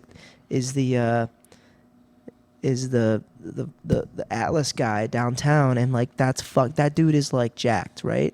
He's You're talking about the courthouse? Sounds Yeah, like like sounds like a what? Roman porno. kind of Sounds so like like a- everybody. Like I mean, a JBF. Here's the thing, rubber. like okay, Like so condom, everybody, prophylactic. so everybody like since we rolled the label out, like we have cohesiveness to our design, and everybody's like, dude, is that guy getting a blowjob? Like, what the fuck? And I never looked at it like that. Like, and I'm Is he all getting puckered that up or from what? Ever. And I'm like, now I'm looking at it because he's got his arms around his. I've looked at that fucking thing since I was 3 years old, and I never once thought that guy was getting a blowjob. But apparently, like 90% of people think he's getting a blowjob. Well, now that you but say like, that, guess what? He's not. But he could be. He's just trying to relax. He's relaxing, but guess what? He's Perverted got bastards. that guy. I mean, he's got pectoral muscles. He's got no body fat. That's a great marketing. He's a masculine person, and I love that. And I think that like in this time and year, of We skinny need jeans. we need some masculinity to be back in the limelight, and that's JFB. That's our mascot. His name is Atlas Man. Some Yeah, good bro, masculinity. It definitely looks like he's getting a dick dinger. Let me ask you this, bro. Are you gonna come I off the can't beer even called? try to control. Are you, Finally, I'm not the ridiculous one. are Here, you- let's bro, mark it down. Are we gonna come off with a beer that's called like Maximus Fellatio? Dude, the Maximus Christmas, I think, is great. You're gonna love it. let me It's see gonna- Have a party. Bro, that dude is How getting. about total consumption Yeah. for like women? They can stuff this whole thing up. and I love Bro. how they all have tattoos. I think the marketing's good, Yeah, Yeah. and I Yeah. like the fact that it's 16 ounces. yeah. It's just crush a it. little bit better, a little bit more, a little bit extra than everybody else. Well, fuck it, man. Like, you're getting shorted on 12 ounce. Like, when you go to a bar, you're drinking 16 ounces. Like, let's be honest. Like this is a little can of beer here I'm drinking. Which is exactly. I mean, hopefully people pay attention to the marketing. Yeah, I don't know. It is what it is. Like, but that's where we're going. That's the direction we're going. We're just starting out with it. We're in the early stages. We're in the clip art stages, but I like it. I think it's cool. I didn't even know that came off the courthouse. That dude's definitely getting blown right there. Hey, 200%, 60% of the time, all the time. what's That's wrong? not- What's that's- wrong with that? That's not the way I get a blowjob. Absolutely nothing. That's not That's not the that- way. No, No. I'm not in a relaxed tube ride down. So what are you like? it's Really a night- nervous? Like somebody's No, gonna no. break in the door and fucking arrest you? No, no. Bad boys. I'm going to jail. I'm more like it's a fucking workout. Like, is that somebody? Is somebody coming? This looks like you don't even care if you get a blowjob. Bro, that dude's getting a ZJ. No, God that guy You looks have like to ask, you that can't guy afford looks it. like the woman that's down on his Johnson doesn't even know what the fuck she's doing. He's just there because it's there and whatever. He's not Bro, that's actively AOC engaged. certified. He's not active. He's not actively engaged in the activity. No, I think. Are you sure? I disagree with his assessment. It No. looks like a rain delay. Like fuck it, I got nothing else to do. Might as well relax. Okay, so that's good. Get That's a your good dick point. sucked. That's a good point. Like, it wasn't until recently that was brought to my attention. Let's Like, I bring- never looked at it like that. I just looked Call at it Z like in here. like that guy. I saw just it. looked I at know what it looks like. I just looked at it like a guy is like fucking tough as nails, and he's just like, hey, fuck, let's have some beers. And If you were to do that, you should put No, Louis so- Stanley on the front cover of your beer. So I'm gonna do a thing that I rarely. Just a fucking. I don't know if I've. I don't know if Fred's reeling it back I don't in know here. if I've ever done Reel it. it I'm back gonna in. reel it back in. No Smokes. way. Yeah, Fred. I'm gonna try because there's at least one question that's still in my head that Sir. I wanted to ask. Sir, So, and I know I hate to be the Debbie Downer and whatever, but Downer? You're gonna end this on a down? no, I didn't say I was gonna end it you right said now. Debbie Downer. I just said Debbie Downer. You're. All right, It's so it's a frickin', go. Fucking talk, Fred. okay, It's if you'll let fucking me. airtime. Fred said thanks Right for now, your right now. permission. Yeah, all right. Thank Last you, time good I'm on the sir. podcast. No, Peace out, people. for sure not. Yeah. Not. So obviously 2020 has been a weird year for everybody. Dumpster fire. Dumpster fire, fucked Dumpster up. fire. Cum dumpster. So it's a two-part question.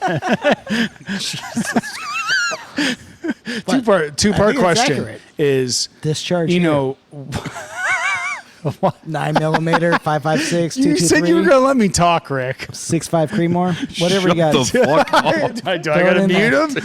Do I gotta mute him? Is that what I do? We're really close to Rittman. We are. It's Rittman Heights. Best thing I've heard all night. Rittman Heights. All right. So, as a business owner, JAFB, you're just a fucking brewery. Two-part. Brewery. How has that, in a sense, how has that impacted you as a local business owner? Because we know, like, I think we can understand that shit. The shutdown was shit. the thought of another shutdown is even more shit. But Come on, that Fred. that piece, like, how Frazier, has that brother. impacted you Amen. versus different people being able to, because myself, I was considered quote unquote a Liberal. Librarian. an essential Progressive. an essential employee. All So right. there's a lot of people out there that see that, like, essential is not always like it's a weird fucking Right. word how they named it. And So- also at the same time, so it's part two. I'll let you answer them all together. Part two is, from that perspective, how do you think that's really shaping everything and kind of moving forward? Like, what will all of these things kind of mean to everybody, in particularly business owners, as we continue down this road? Okay. So be Nostradamus. Here's what I think. Rasmussen. I think that if there's another sort of shutdown, that it's big trouble for small business. So like, and not just anything, but like it's obviously the retail industry and the bar industry and the brewery industry and whatever else is kind of like extremely vulnerable. But any sort of small industry, because you've now disrupted every sort of like, you're disrupting the supply chain, you're disrupting everything, and like it has effects. So like right now, like I'm holding a can in my hand.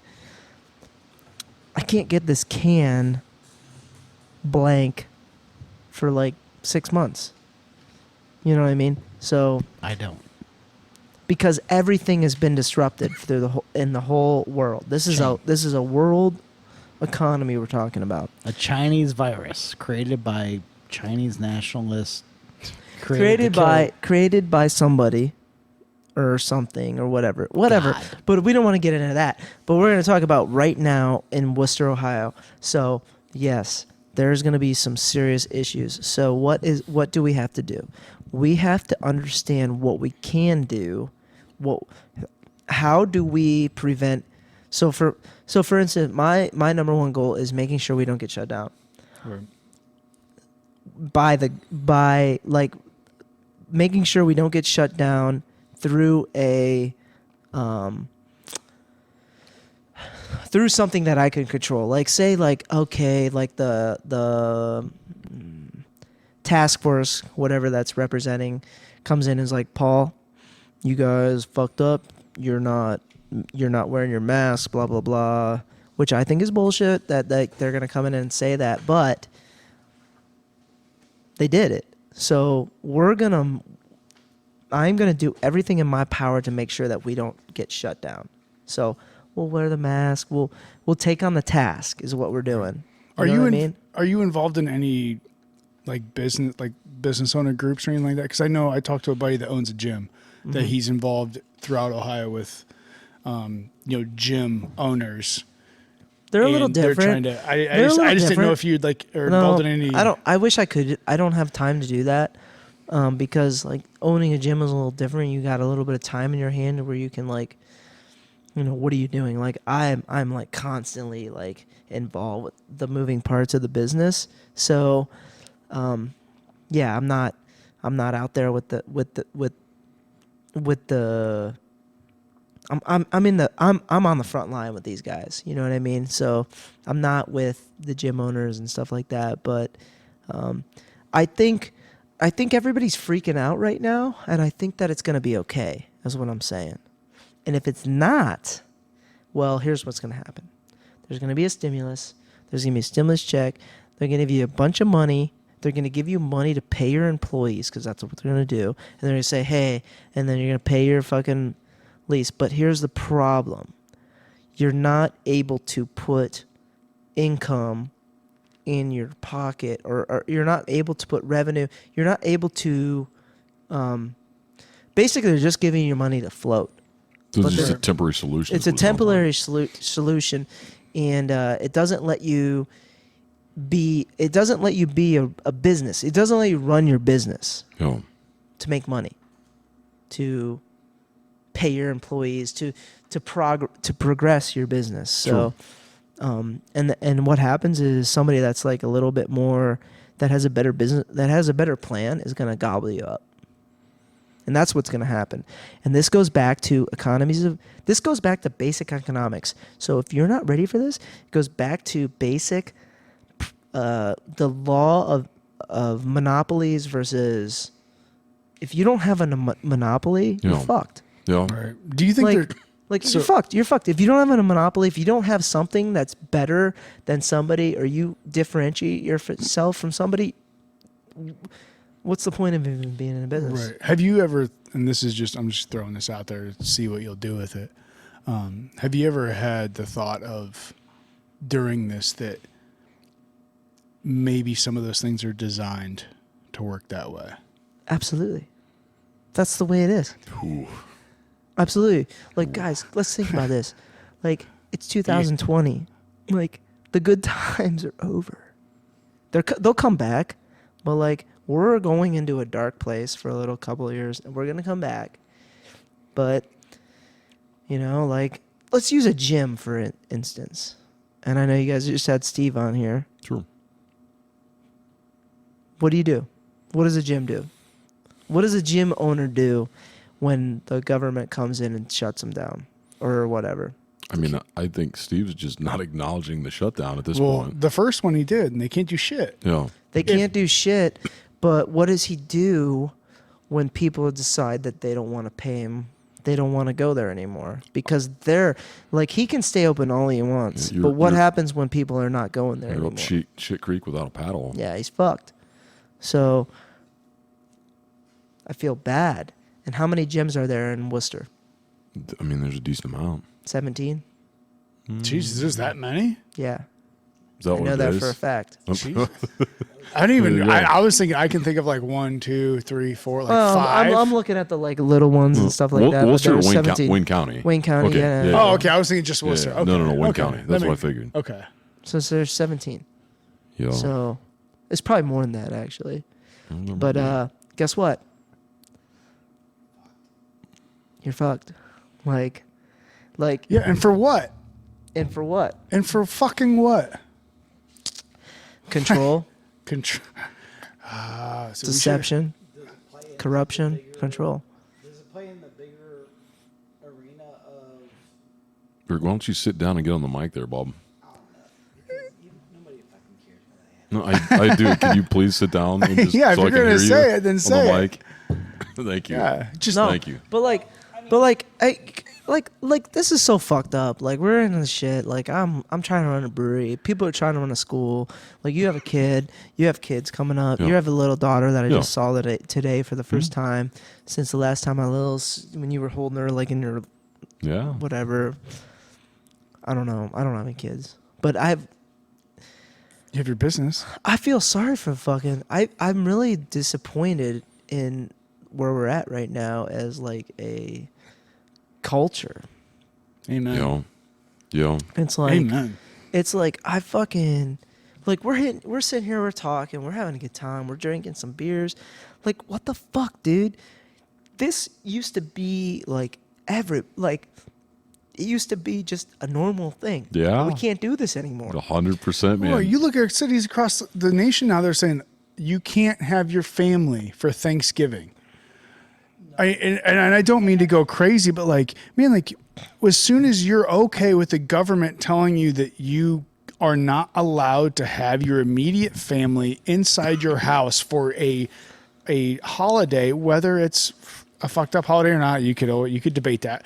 But Fred, it's only 10 people within 6 feet of distance outside. and you have to eat with the windows Now, open. come Everyone's got to on. bring their own. But that's what I'm saying. Like, Can't you be reasonable? Like, this Come is- on, Fred. yeah, But but like that's the shit. That's why we started throwing tea into the fucking Atlantic Ocean, motherfuckers. Well, we're gonna do it again. I agree. You know, like, Well, Fred, I think you said it right. Like, you look at history, you look at we're coming to that point where like this is it. yeah, we either repeat it or damn ourselves. No, this is until it. the next stage. This is it. Like, we're It's at time. we're at a new era. I think we really are. Oh yeah, there's no going back. Yeah. There's absolutely no going It's back. revisited history.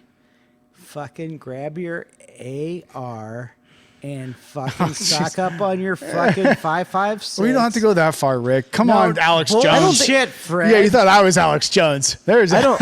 No.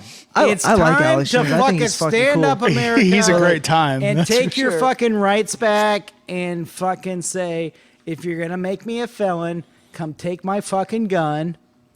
Yeah, I mean, from there's. my household Yeah. and fuck me up the ass I mean, before I shoot that's you a in the weird face. request. No. but there's No, it's there. not, Fred. There's millions of millennials out there that like that shit. I mean, I'm not saying I I'm don't. old. Tony's I like a millennial. The old-fashioned. Wait, Fred, you're a millennial. I'm not saying I don't like that. Yeah, I'll pass on the ass. I'm not saying I don't hold like on. that. I'm just saying we ask you gotta this. keep Let me it- ask you this. So yeah. let's keep in context here. Please do. So, dude, how do you? And I don't expect a legitimate answer here, Paul. But how do you think that we navigate ourselves out of this, or do you think it's even possible to navigate ourselves out of this? I don't really know. That's a good question, Tony, because like I think that the way I think, I wish people could think the way I think, or the way I wish that I could put my brain in their brain, right? Yeah. And maybe it's not the right way, but like we all have like a different we have different environments, Okay. right? So, like you're in New York City, you're gonna think a certain way. You're in Cleveland, you're gonna think a certain way. You're in Kansas, you're in Worcester, you're gonna think a certain True. way. So what do we do? Like that is the big question. Like I honestly don't have the answer to that. I think that it comes down to, I hate to say this, but I think it's something serious has to happen. Something bad, Something catastrophic, Catastrophic. Like- catastrophic that like September 12th. like September 11th. The day after, Tony. Well, So like I think I honestly I hate to say it, but like I think that's the only thing that can like bring us back together. Aliens. Well, no, Who, no, who, Fred, who, he said Fred, it. What's no president one was has it? already Fred. I've been saying this for fucking 15 years. Ah, got him. Like, if a fucking spaceship landed and it was like, Jesus Christ, there's aliens, every Catholic, every Jew, every United. fucking Arab, every whatever, that was No Jew. That was would phrased very ever poorly. go I will to say. the Democratic Party. Ever. every religion and every person would be like, Jesus Christ, there's people out there that are not us. There's something out And there. we're- One has that- already proven So that it doesn't exist. dude, remember that scene from Mars Attacks Yeah. when It's like all the fiction. fucking aliens come down, they shoot Wah, the fucking wah, wah. president in the head and stuff. Like, dude, if that happened, that would be fucking awesome because I think it could bring us all together. Wait, hold on. So- the president or the president elect? What do we? No, I'm just kidding. Don't answer that. Geez, yeah. Don't answer that. Don't So answer so that. barring. So I still have my fucking voted sticker on my jacket. So go fuck yourself, barring an alien widespread Invasion? presence. I'm gonna say invasion. They might come and they might be nice, or they might just come down and be like, "Bro, you guys are fucking up right now. Like, you guys gotta No. work this shit out." But barring that, and you made the comment of, I wish people could basically understand what I'm thinking right now. And I'm just kind of throwing this out there to see what you think about this, because this is something that I've kind of a experiment that I've done, or at least I've tried to do. I may not have been very good at it, but I've tried to increasingly do it, is considering that thought in reversal. If I can attempt to show this person that I'm trying to understand, whoever it may be, if they're willing to sit down and talk to me face to face and have a conversation, whether how much we disagree, and I can show to them that I'm listening and trying to understand what they're saying, maybe that might open up the door enough It will, for them to it will never understand. It will never open up the door enough for them to understand because they will see it as a avenue of weakness. No, No. but I think that might be the way I think that all depends on how that conversation goes in the setting. I think the setting is completely different. But I think you have to have well thought out stands, points and structures to your thoughts and be able to explain them enough to be able to, if you're right, to be able to back them into a corner where they either have to freak out or they have to go, okay, no, I disagree, but I see what you're saying. It's either that they're either going to freak out and they're going to throw names and they're going to throw this, that, whatever, or they're going to, as a rational human being, go, okay, I might disagree with you still, but I understand where you're coming from. Because if that person can't do that, they're never going to be able to think about how you are and how you feel. And that's that person's flaw. Right. That's not your fault. You can do your best, but to me, I approach every person that way. And if they prove to me that they're not capable of even attempting to be a good human being and understand other people, then all right, well, I'm fine. I won't waste my time with you. But I think to me, that's where, like, if I can approach each person, and I think it was Matthew McConaughey. He said something about trust. And he was like, how do you? All right. Yeah. He said something about trust, and he was like, you know what? I approach every person. He said that to Rogan. Yeah, that's what it was. Yeah. He said to Rogan, he was basically like, look, like, I trust everybody the same until you give me a reason not to. And he didn't say like they had to stab him in the back. Mm-hmm. It was just, maybe it's their actions. Maybe it's the words that they were using going, okay, ooh, I don't know if I should trust you. But until that person gives you a reason to not trust them or to not treat them compassionately, I think so many of us, because I was that person, so many of us treat everybody with hate and with just ignorance and dismissiveness, that I was an asshole. And I was just trying to protect myself, but I was an asshole to everybody else. So if I can give everybody else just a tiny little sliver going, all right, I'll leave the door open until you make me shut it. And to me, maybe, I don't know if that's, no, man, I don't know. I agree with you. That's all I got to say. Like, I don't know, like, why, like, that's an easy, I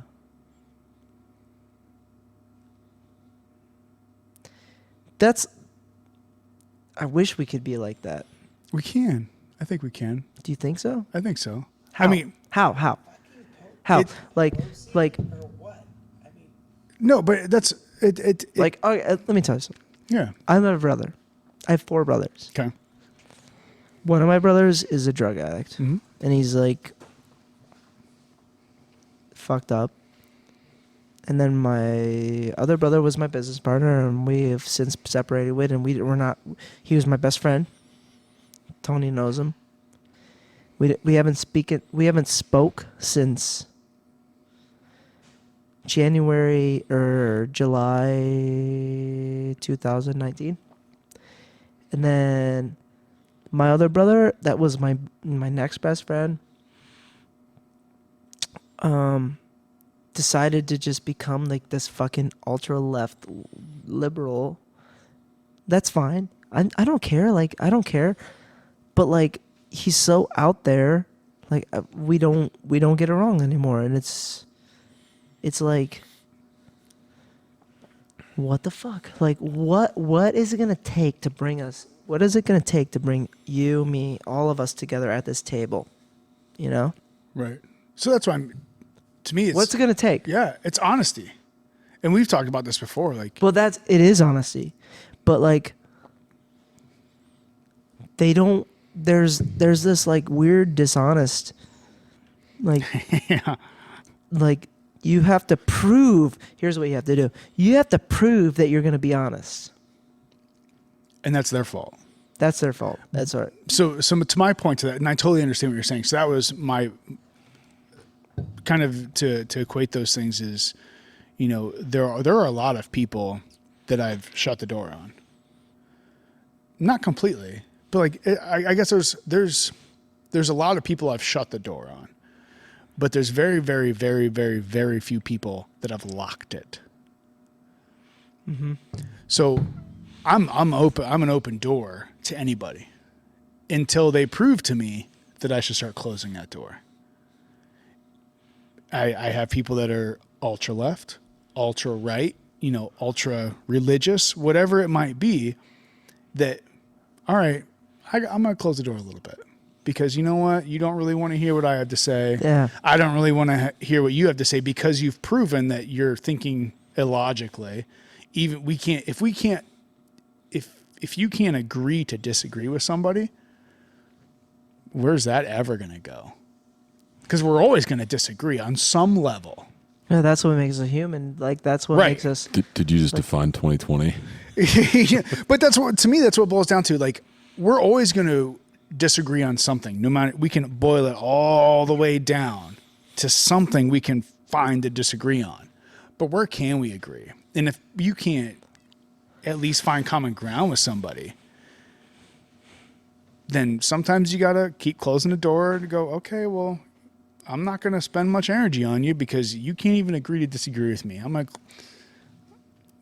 to close the door. If you want to open it up back up at some point and you want to be nice and you want to play in the sandbox with everybody, you're more than welcome to walk through the door. But I'm not walking that way because you've already proved, you know what I mean? So I think, but leaving that door unlocked. Yeah. That's that compassion to other people that might. Do you think that's the key? I think that's the key to my own happiness. So, can I ask you guys a question? Tony, you're married. Far away. I'm not married, but okay. No, Tony's not married. Not married. Fred, you're married? I am. Yeah. Fred, you're married.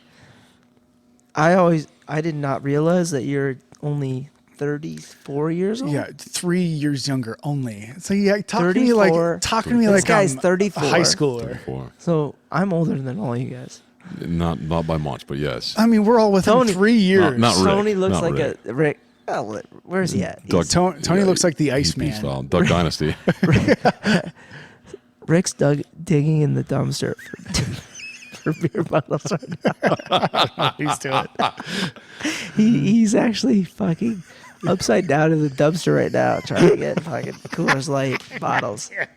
He's not, but he could be. I don't know. He might be. No, I love Rick. I haven't seen him in like 3 years. But all right, Fred. Yeah. Just so you know, I thought you were older than me. I didn't know. Okay, that's fine. I don't think that has age is just a number, my brother. No, age is just a number. Like, but I don't know, man. Like, You had a question. You I did have a question. I yeah. forgot it. You man. forgot I it? It's all right. I'm It's all just. We're drinking this E Rare. Well, you're on Willet right now. But Yeah. So I mean, Well, 110 proof. we'll go back to before you had a question. To me, that's leaving, and this is a lot of self-venturing that I've done throughout my life.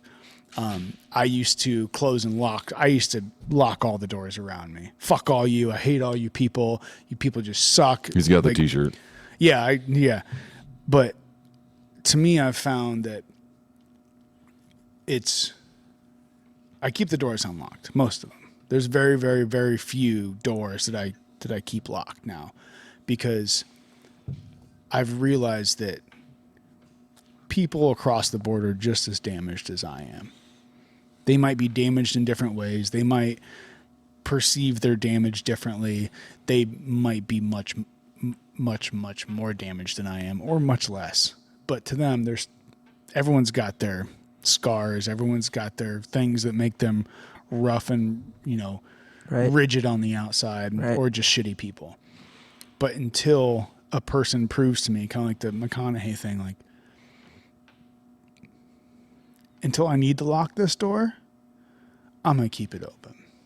So for whenever you figure out, if you figure out someday that you were being a shithead and I tried to reach out to you and I close the door and then I just crack the door open and go, hey, Yeah. hey, just door's still open. Like if you want to talk or whatever, and then they kind of shut the door on. Okay, fine. But I'll leave it unlocked unless you really do something. Because there's things out there that a lot of people say like nothing's unforgivable. There's a couple things. Well, but just yelling at me because I believe X, Y, and Z. Okay, well, maybe you don't understand what you're talking about right now, or maybe you don't understand why I believe those things. Okay, dude, so no big deal. So let's go to unforgivable. I know we're wrapping it up, but I just want to talk about. I have a friend who's in prison, Okay. and he's been in prison for 6 years, Mm-hmm. and I get shit for being friends with him. Right. But I talked to him about 1 to 3 times a week, and he's gonna be getting out soon. But I'm just saying, like, that guy is a person, Yeah. and he was also somebody that I grew up with. Right. And there's a bunch of people that judge him. They have a story in their mind. You know what I mean? They have the story in their mind. And, like, that's too bad. And I get a lot of shit. And, like, I'm talking about this right now. I probably shouldn't be even talking about it. But, like, I support that guy. He's going to get out of prison. I think that he is, what's it called when you're Reformed? Reformed. I truly believe that he's reformed. True. If he's not, that's on me. True. Shame on you. No, if he's not, that's his problem. That's not your problem. Nah, well, I vouch for him. I mean, Like, he's vouching for him, so shame on him for believing it. But depending on shame how on him for not being reformed and taking advantage Right. of the Well, I'm saying opportunities. depending on how much freedom you get, facilitate. but True. It's hard because, like, man, he was like, he served some sentences that, like, he shouldn't. Like, he got dealt a hard set of cards, and there's people that are walking free that never got dealt those Right. cards. Right. And that's a really fucked up thing. Mm-hmm. And, like, like, whatever. He put himself in that situation. I'm sorry, I'm not talking to the mic. But, like, we have to understand that, like, this is a fucking complicated world, man. Like, Yes. and that guy's going to be out scot-free.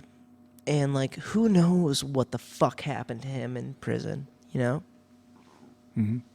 Like, maybe he was a good guy, and now he's a bad guy. I don't know. Or maybe he was a bad guy and now he's a good guy.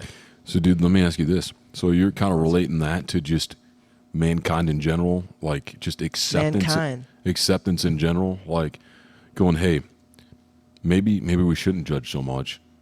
Maybe we should just stop, listen, talk to people, have some open dialogue like we're having right now, and just not judge so much, and we would be more of a loving society.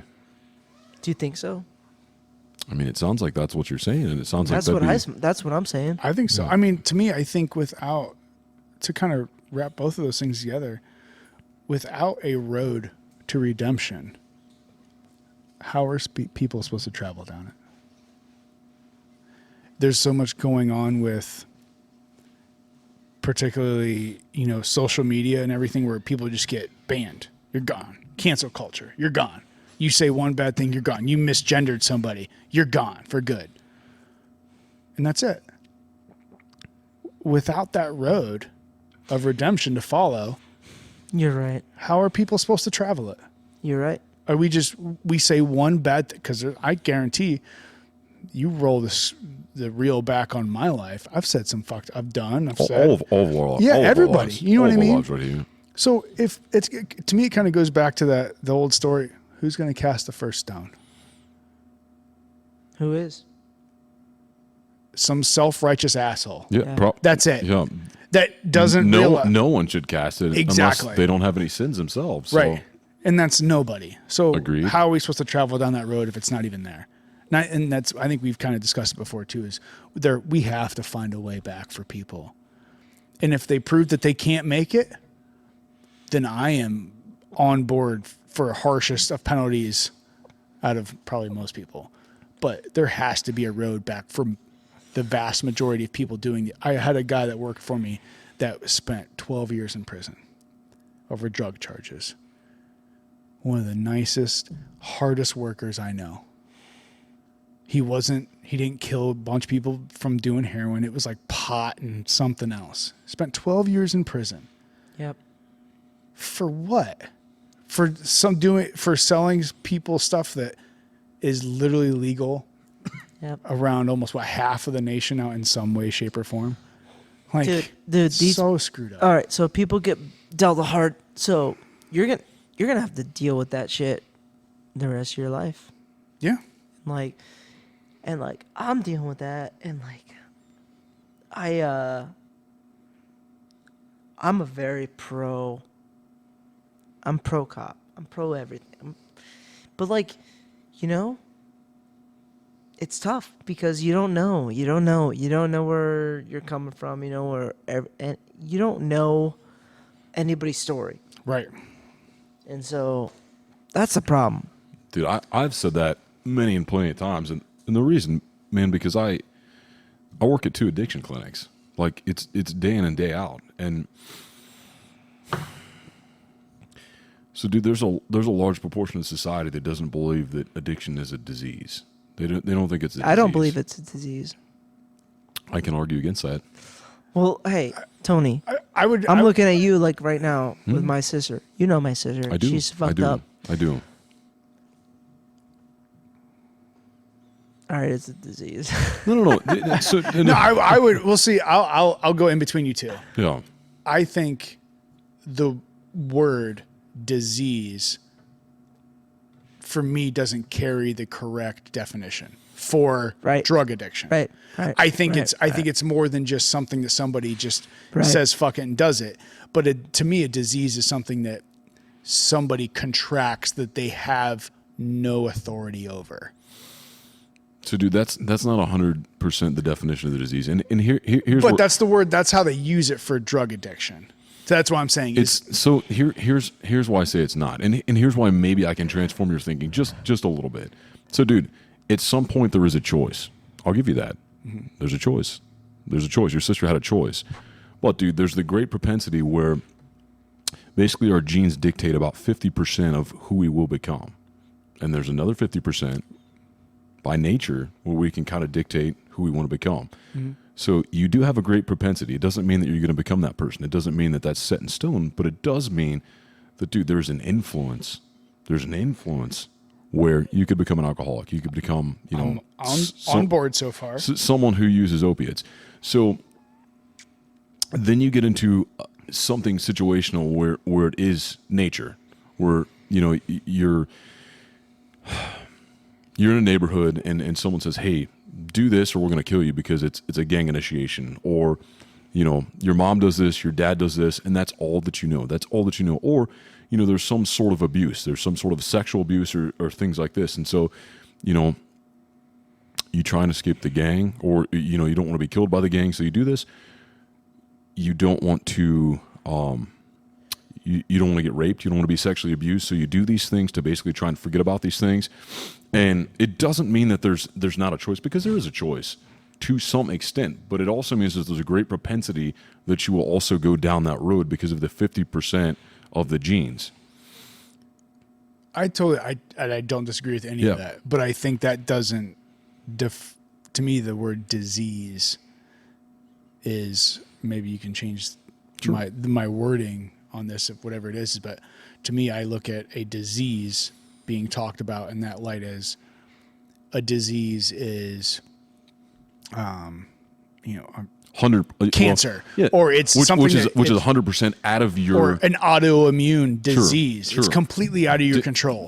A disease is a sickness. Type 1 diabetes, is an autoimmune disease. Whatever. There's a lot of those things that you can't control. To me, that's a disease. So, is my definition wrong? Well, so I think the medical field thinks of anything that has an underlying genetic component, regardless of the percentage of that underlying genetic component, as a disease. So if I die from a car accident and I had COVID, that means I died from COVID.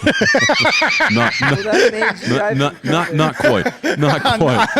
I know you're just joking. I know. No. That was just but honestly, an obscure point there. You know what I mean? No, I know. That's no, but what I'm saying is if you're like, environment aside, if your genes could possibly at all, even 1% dictate how you would end up, then I think they consider that a disease. And I think that's a miscategorization then. I say.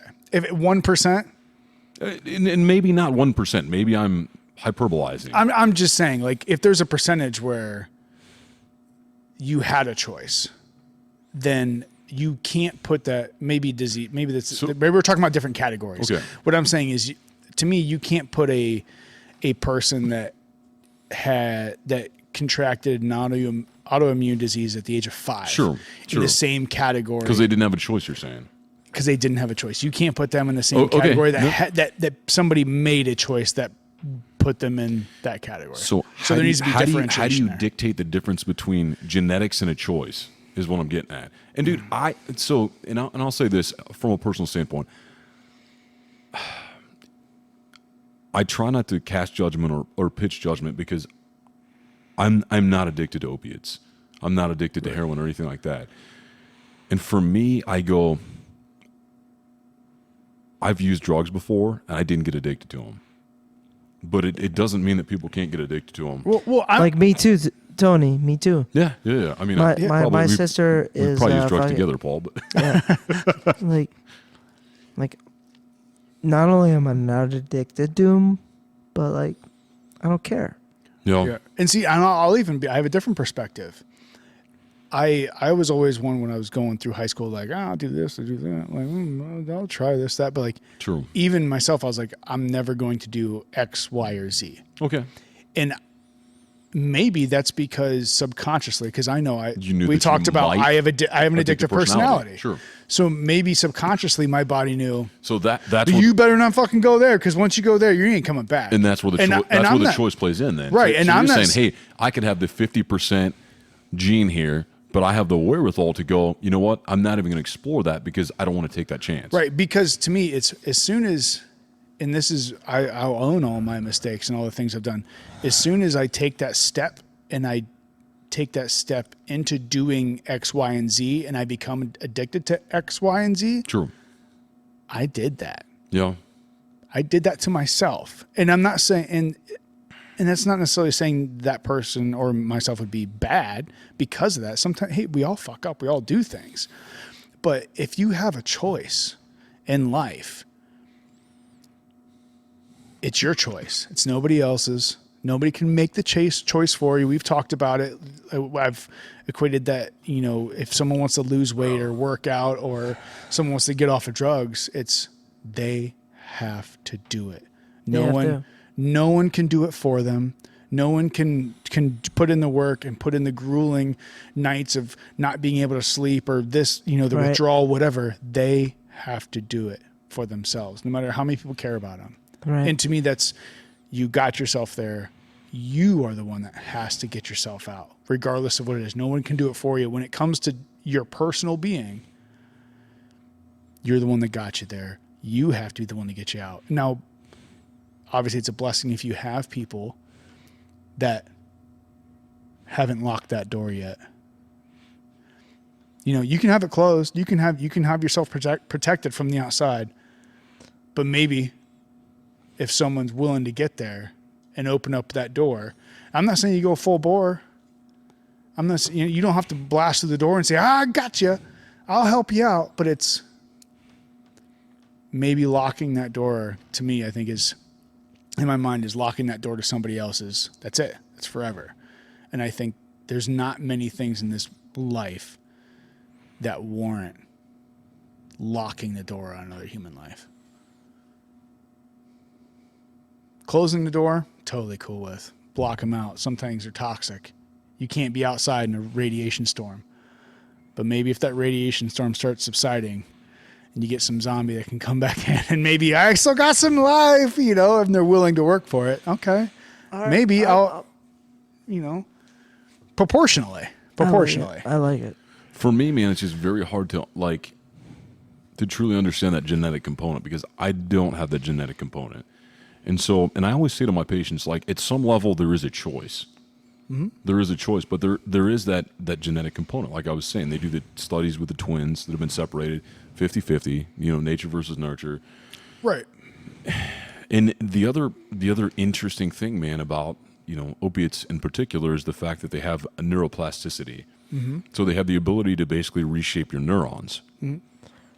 And once those neurons are reshaped, the only way that you're going to feel that certain pleasure center is by fulfilling that certain pleasure center, unless you can reshape them. Right. Well, I think with opiates, that's a whole different. Well, I think the medical field is almost just as much to blame. So I used to not think that until I got into addiction Medical medicine. field and realize that. No. I'm just I'm serious, man. Yeah. Like anytime I thought, well, you know what, it wasn't physicians that overprescribed. Like I didn't think that, but I've witnessed that firsthand, where I've literally said, like, I was treating someone with Suboxone, and that person went to get a specific orthopedic surgery done, and that physician, there's a thing called ORS, okay? ORS is basically reporting through the state of Ohio where you know what scheduled medicine someone has. So if you're on Vicodin, if you're on Percocets, anything like that, dude, you can look up their name and you can see what medications they have. So you would think that basically anybody that prescribed anything scheduled would do an ORS report. Not the case. So had a patient, orthopedic surgery. Their orthopod, the orthopedic surgeon, didn't look at that or didn't care about it, and they were on Suboxone. They were being treated for opiate medications, and they prescribed them Percocets. And the pharmacy called me, and I said, no, I'm not going to sign off on that. Like, if the person's in the program, they'll stick to the Suboxone for pain management and for craving management. They won't get this filled, and they basically went to other pharmacies, and the other pharmacy just filled it. They didn't call me, they didn't contact me for a consult. And I've heard numerous stories. I mean, plenty of stories where people said, hey, I got knee surgery, I was on opiate pills, I liked the way they felt. I said, hey, I don't want to continue this to my physician. My physician continued to prescribe them to me. And I got addicted to them, and then I couldn't afford them, and so I went to heroin, and the heroin progressed, and now I've become addicted. So, and now my family's fucked up. Yeah, and it, like you said, man, it absolutely affects your whole family. If you have kids, or you can't hold a job, it's very expensive. So, dude, I'm telling you, man, like,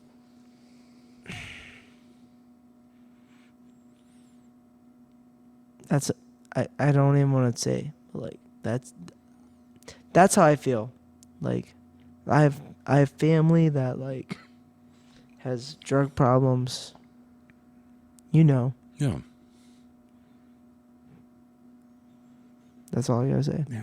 Yeah, and I know it's unbelievably hard to go, hey, to think of it as a disease, because I was there. I was like, you know what? No, these people have a choice.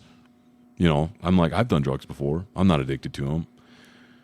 But I truly believe that there's like certain genes in people that, and I'm not saying they didn't choose it the first time. I'm not saying they didn't put themselves in those positions or be around those triggers, because at some point I think everyone has an option. Everyone has a choice. But dude, we all have choices. We all make decisions on a daily basis. Yeah. And once you're in that, though, if you choose it, I've literally talked to people that said, I did heroin one time, and I became addicted. And I'm like, are you shitting me? And they're like, I'm not. They're like, I'm not. I did heroin one time, and I became addicted. So I truly do believe it's a disease. I don't know. It's ambiguous as to whether or not you could categorize it as a disease such as hypertension or diabetes or anything like that. This kind of brings me back to my point is I believe there is substantial issues with addiction and genetics and all those things. Sure. My problem with categorizing it as a disease is it diminishes, and this isn't necessarily to clap back. I don't know, that's a terrible, that was like a 2005 term or something, but to downgrade the issues of an addict, but the fact that an addict and a person that has some life-altering health issue that they had no control over whatsoever, zero control. You're saying like Cass genetically was born with type 1 diabetes. She never had a single choice whatsoever. There's so many people out there that have health issues and debilitating issues, whether it be, cognitive issues or, True. Mental development issues. They had no choice. This is the cards they were dealt. This is what it is. So what I'm saying is I could understand your differentiation there. I think, to me, if we want to call addiction a disease, okay, but we need a new category for the people that didn't have a choice. Sure. Because we need to differentiate those two people, because those two people cannot be put in the same category. I can understand that. That's my point. I could 100% understand that. That's what I mean. So, but still, all in all, I think they both need our love. They need our love like you don't even know. I think everyone just needs a love. They do. Everybody loves everybody. Open mind, love. You can close the door, but try not to lock it. How about that, Paul? Try not to lock it. That's all I'm saying. Try not to lock it. You can lock it if you want, but you can try not to. That's your choice. But regardless, it was an absolute pleasure to have you here today. Hey, I had a Do you have good one more? time. You have one more thing? You anything else you want to say? Check No, out I JAFB in Wooster. You guys gonna start distributing soon? We'll bring it back to the. We'll bring it back. Like, dude, just check it out. Check out the website. Is it just JAFB.com or JAFB Wooster or JAFBbeer.com? That's it. Fantastic. And just like, it's easy. Just type it in your browser, JAFB, enter, it'll come up. You guys are making a name for yourselves. Well, I appreciate you being on, and come back again soon. No, I'll come back. We'll have a good time. Always. Thank you. Cheers.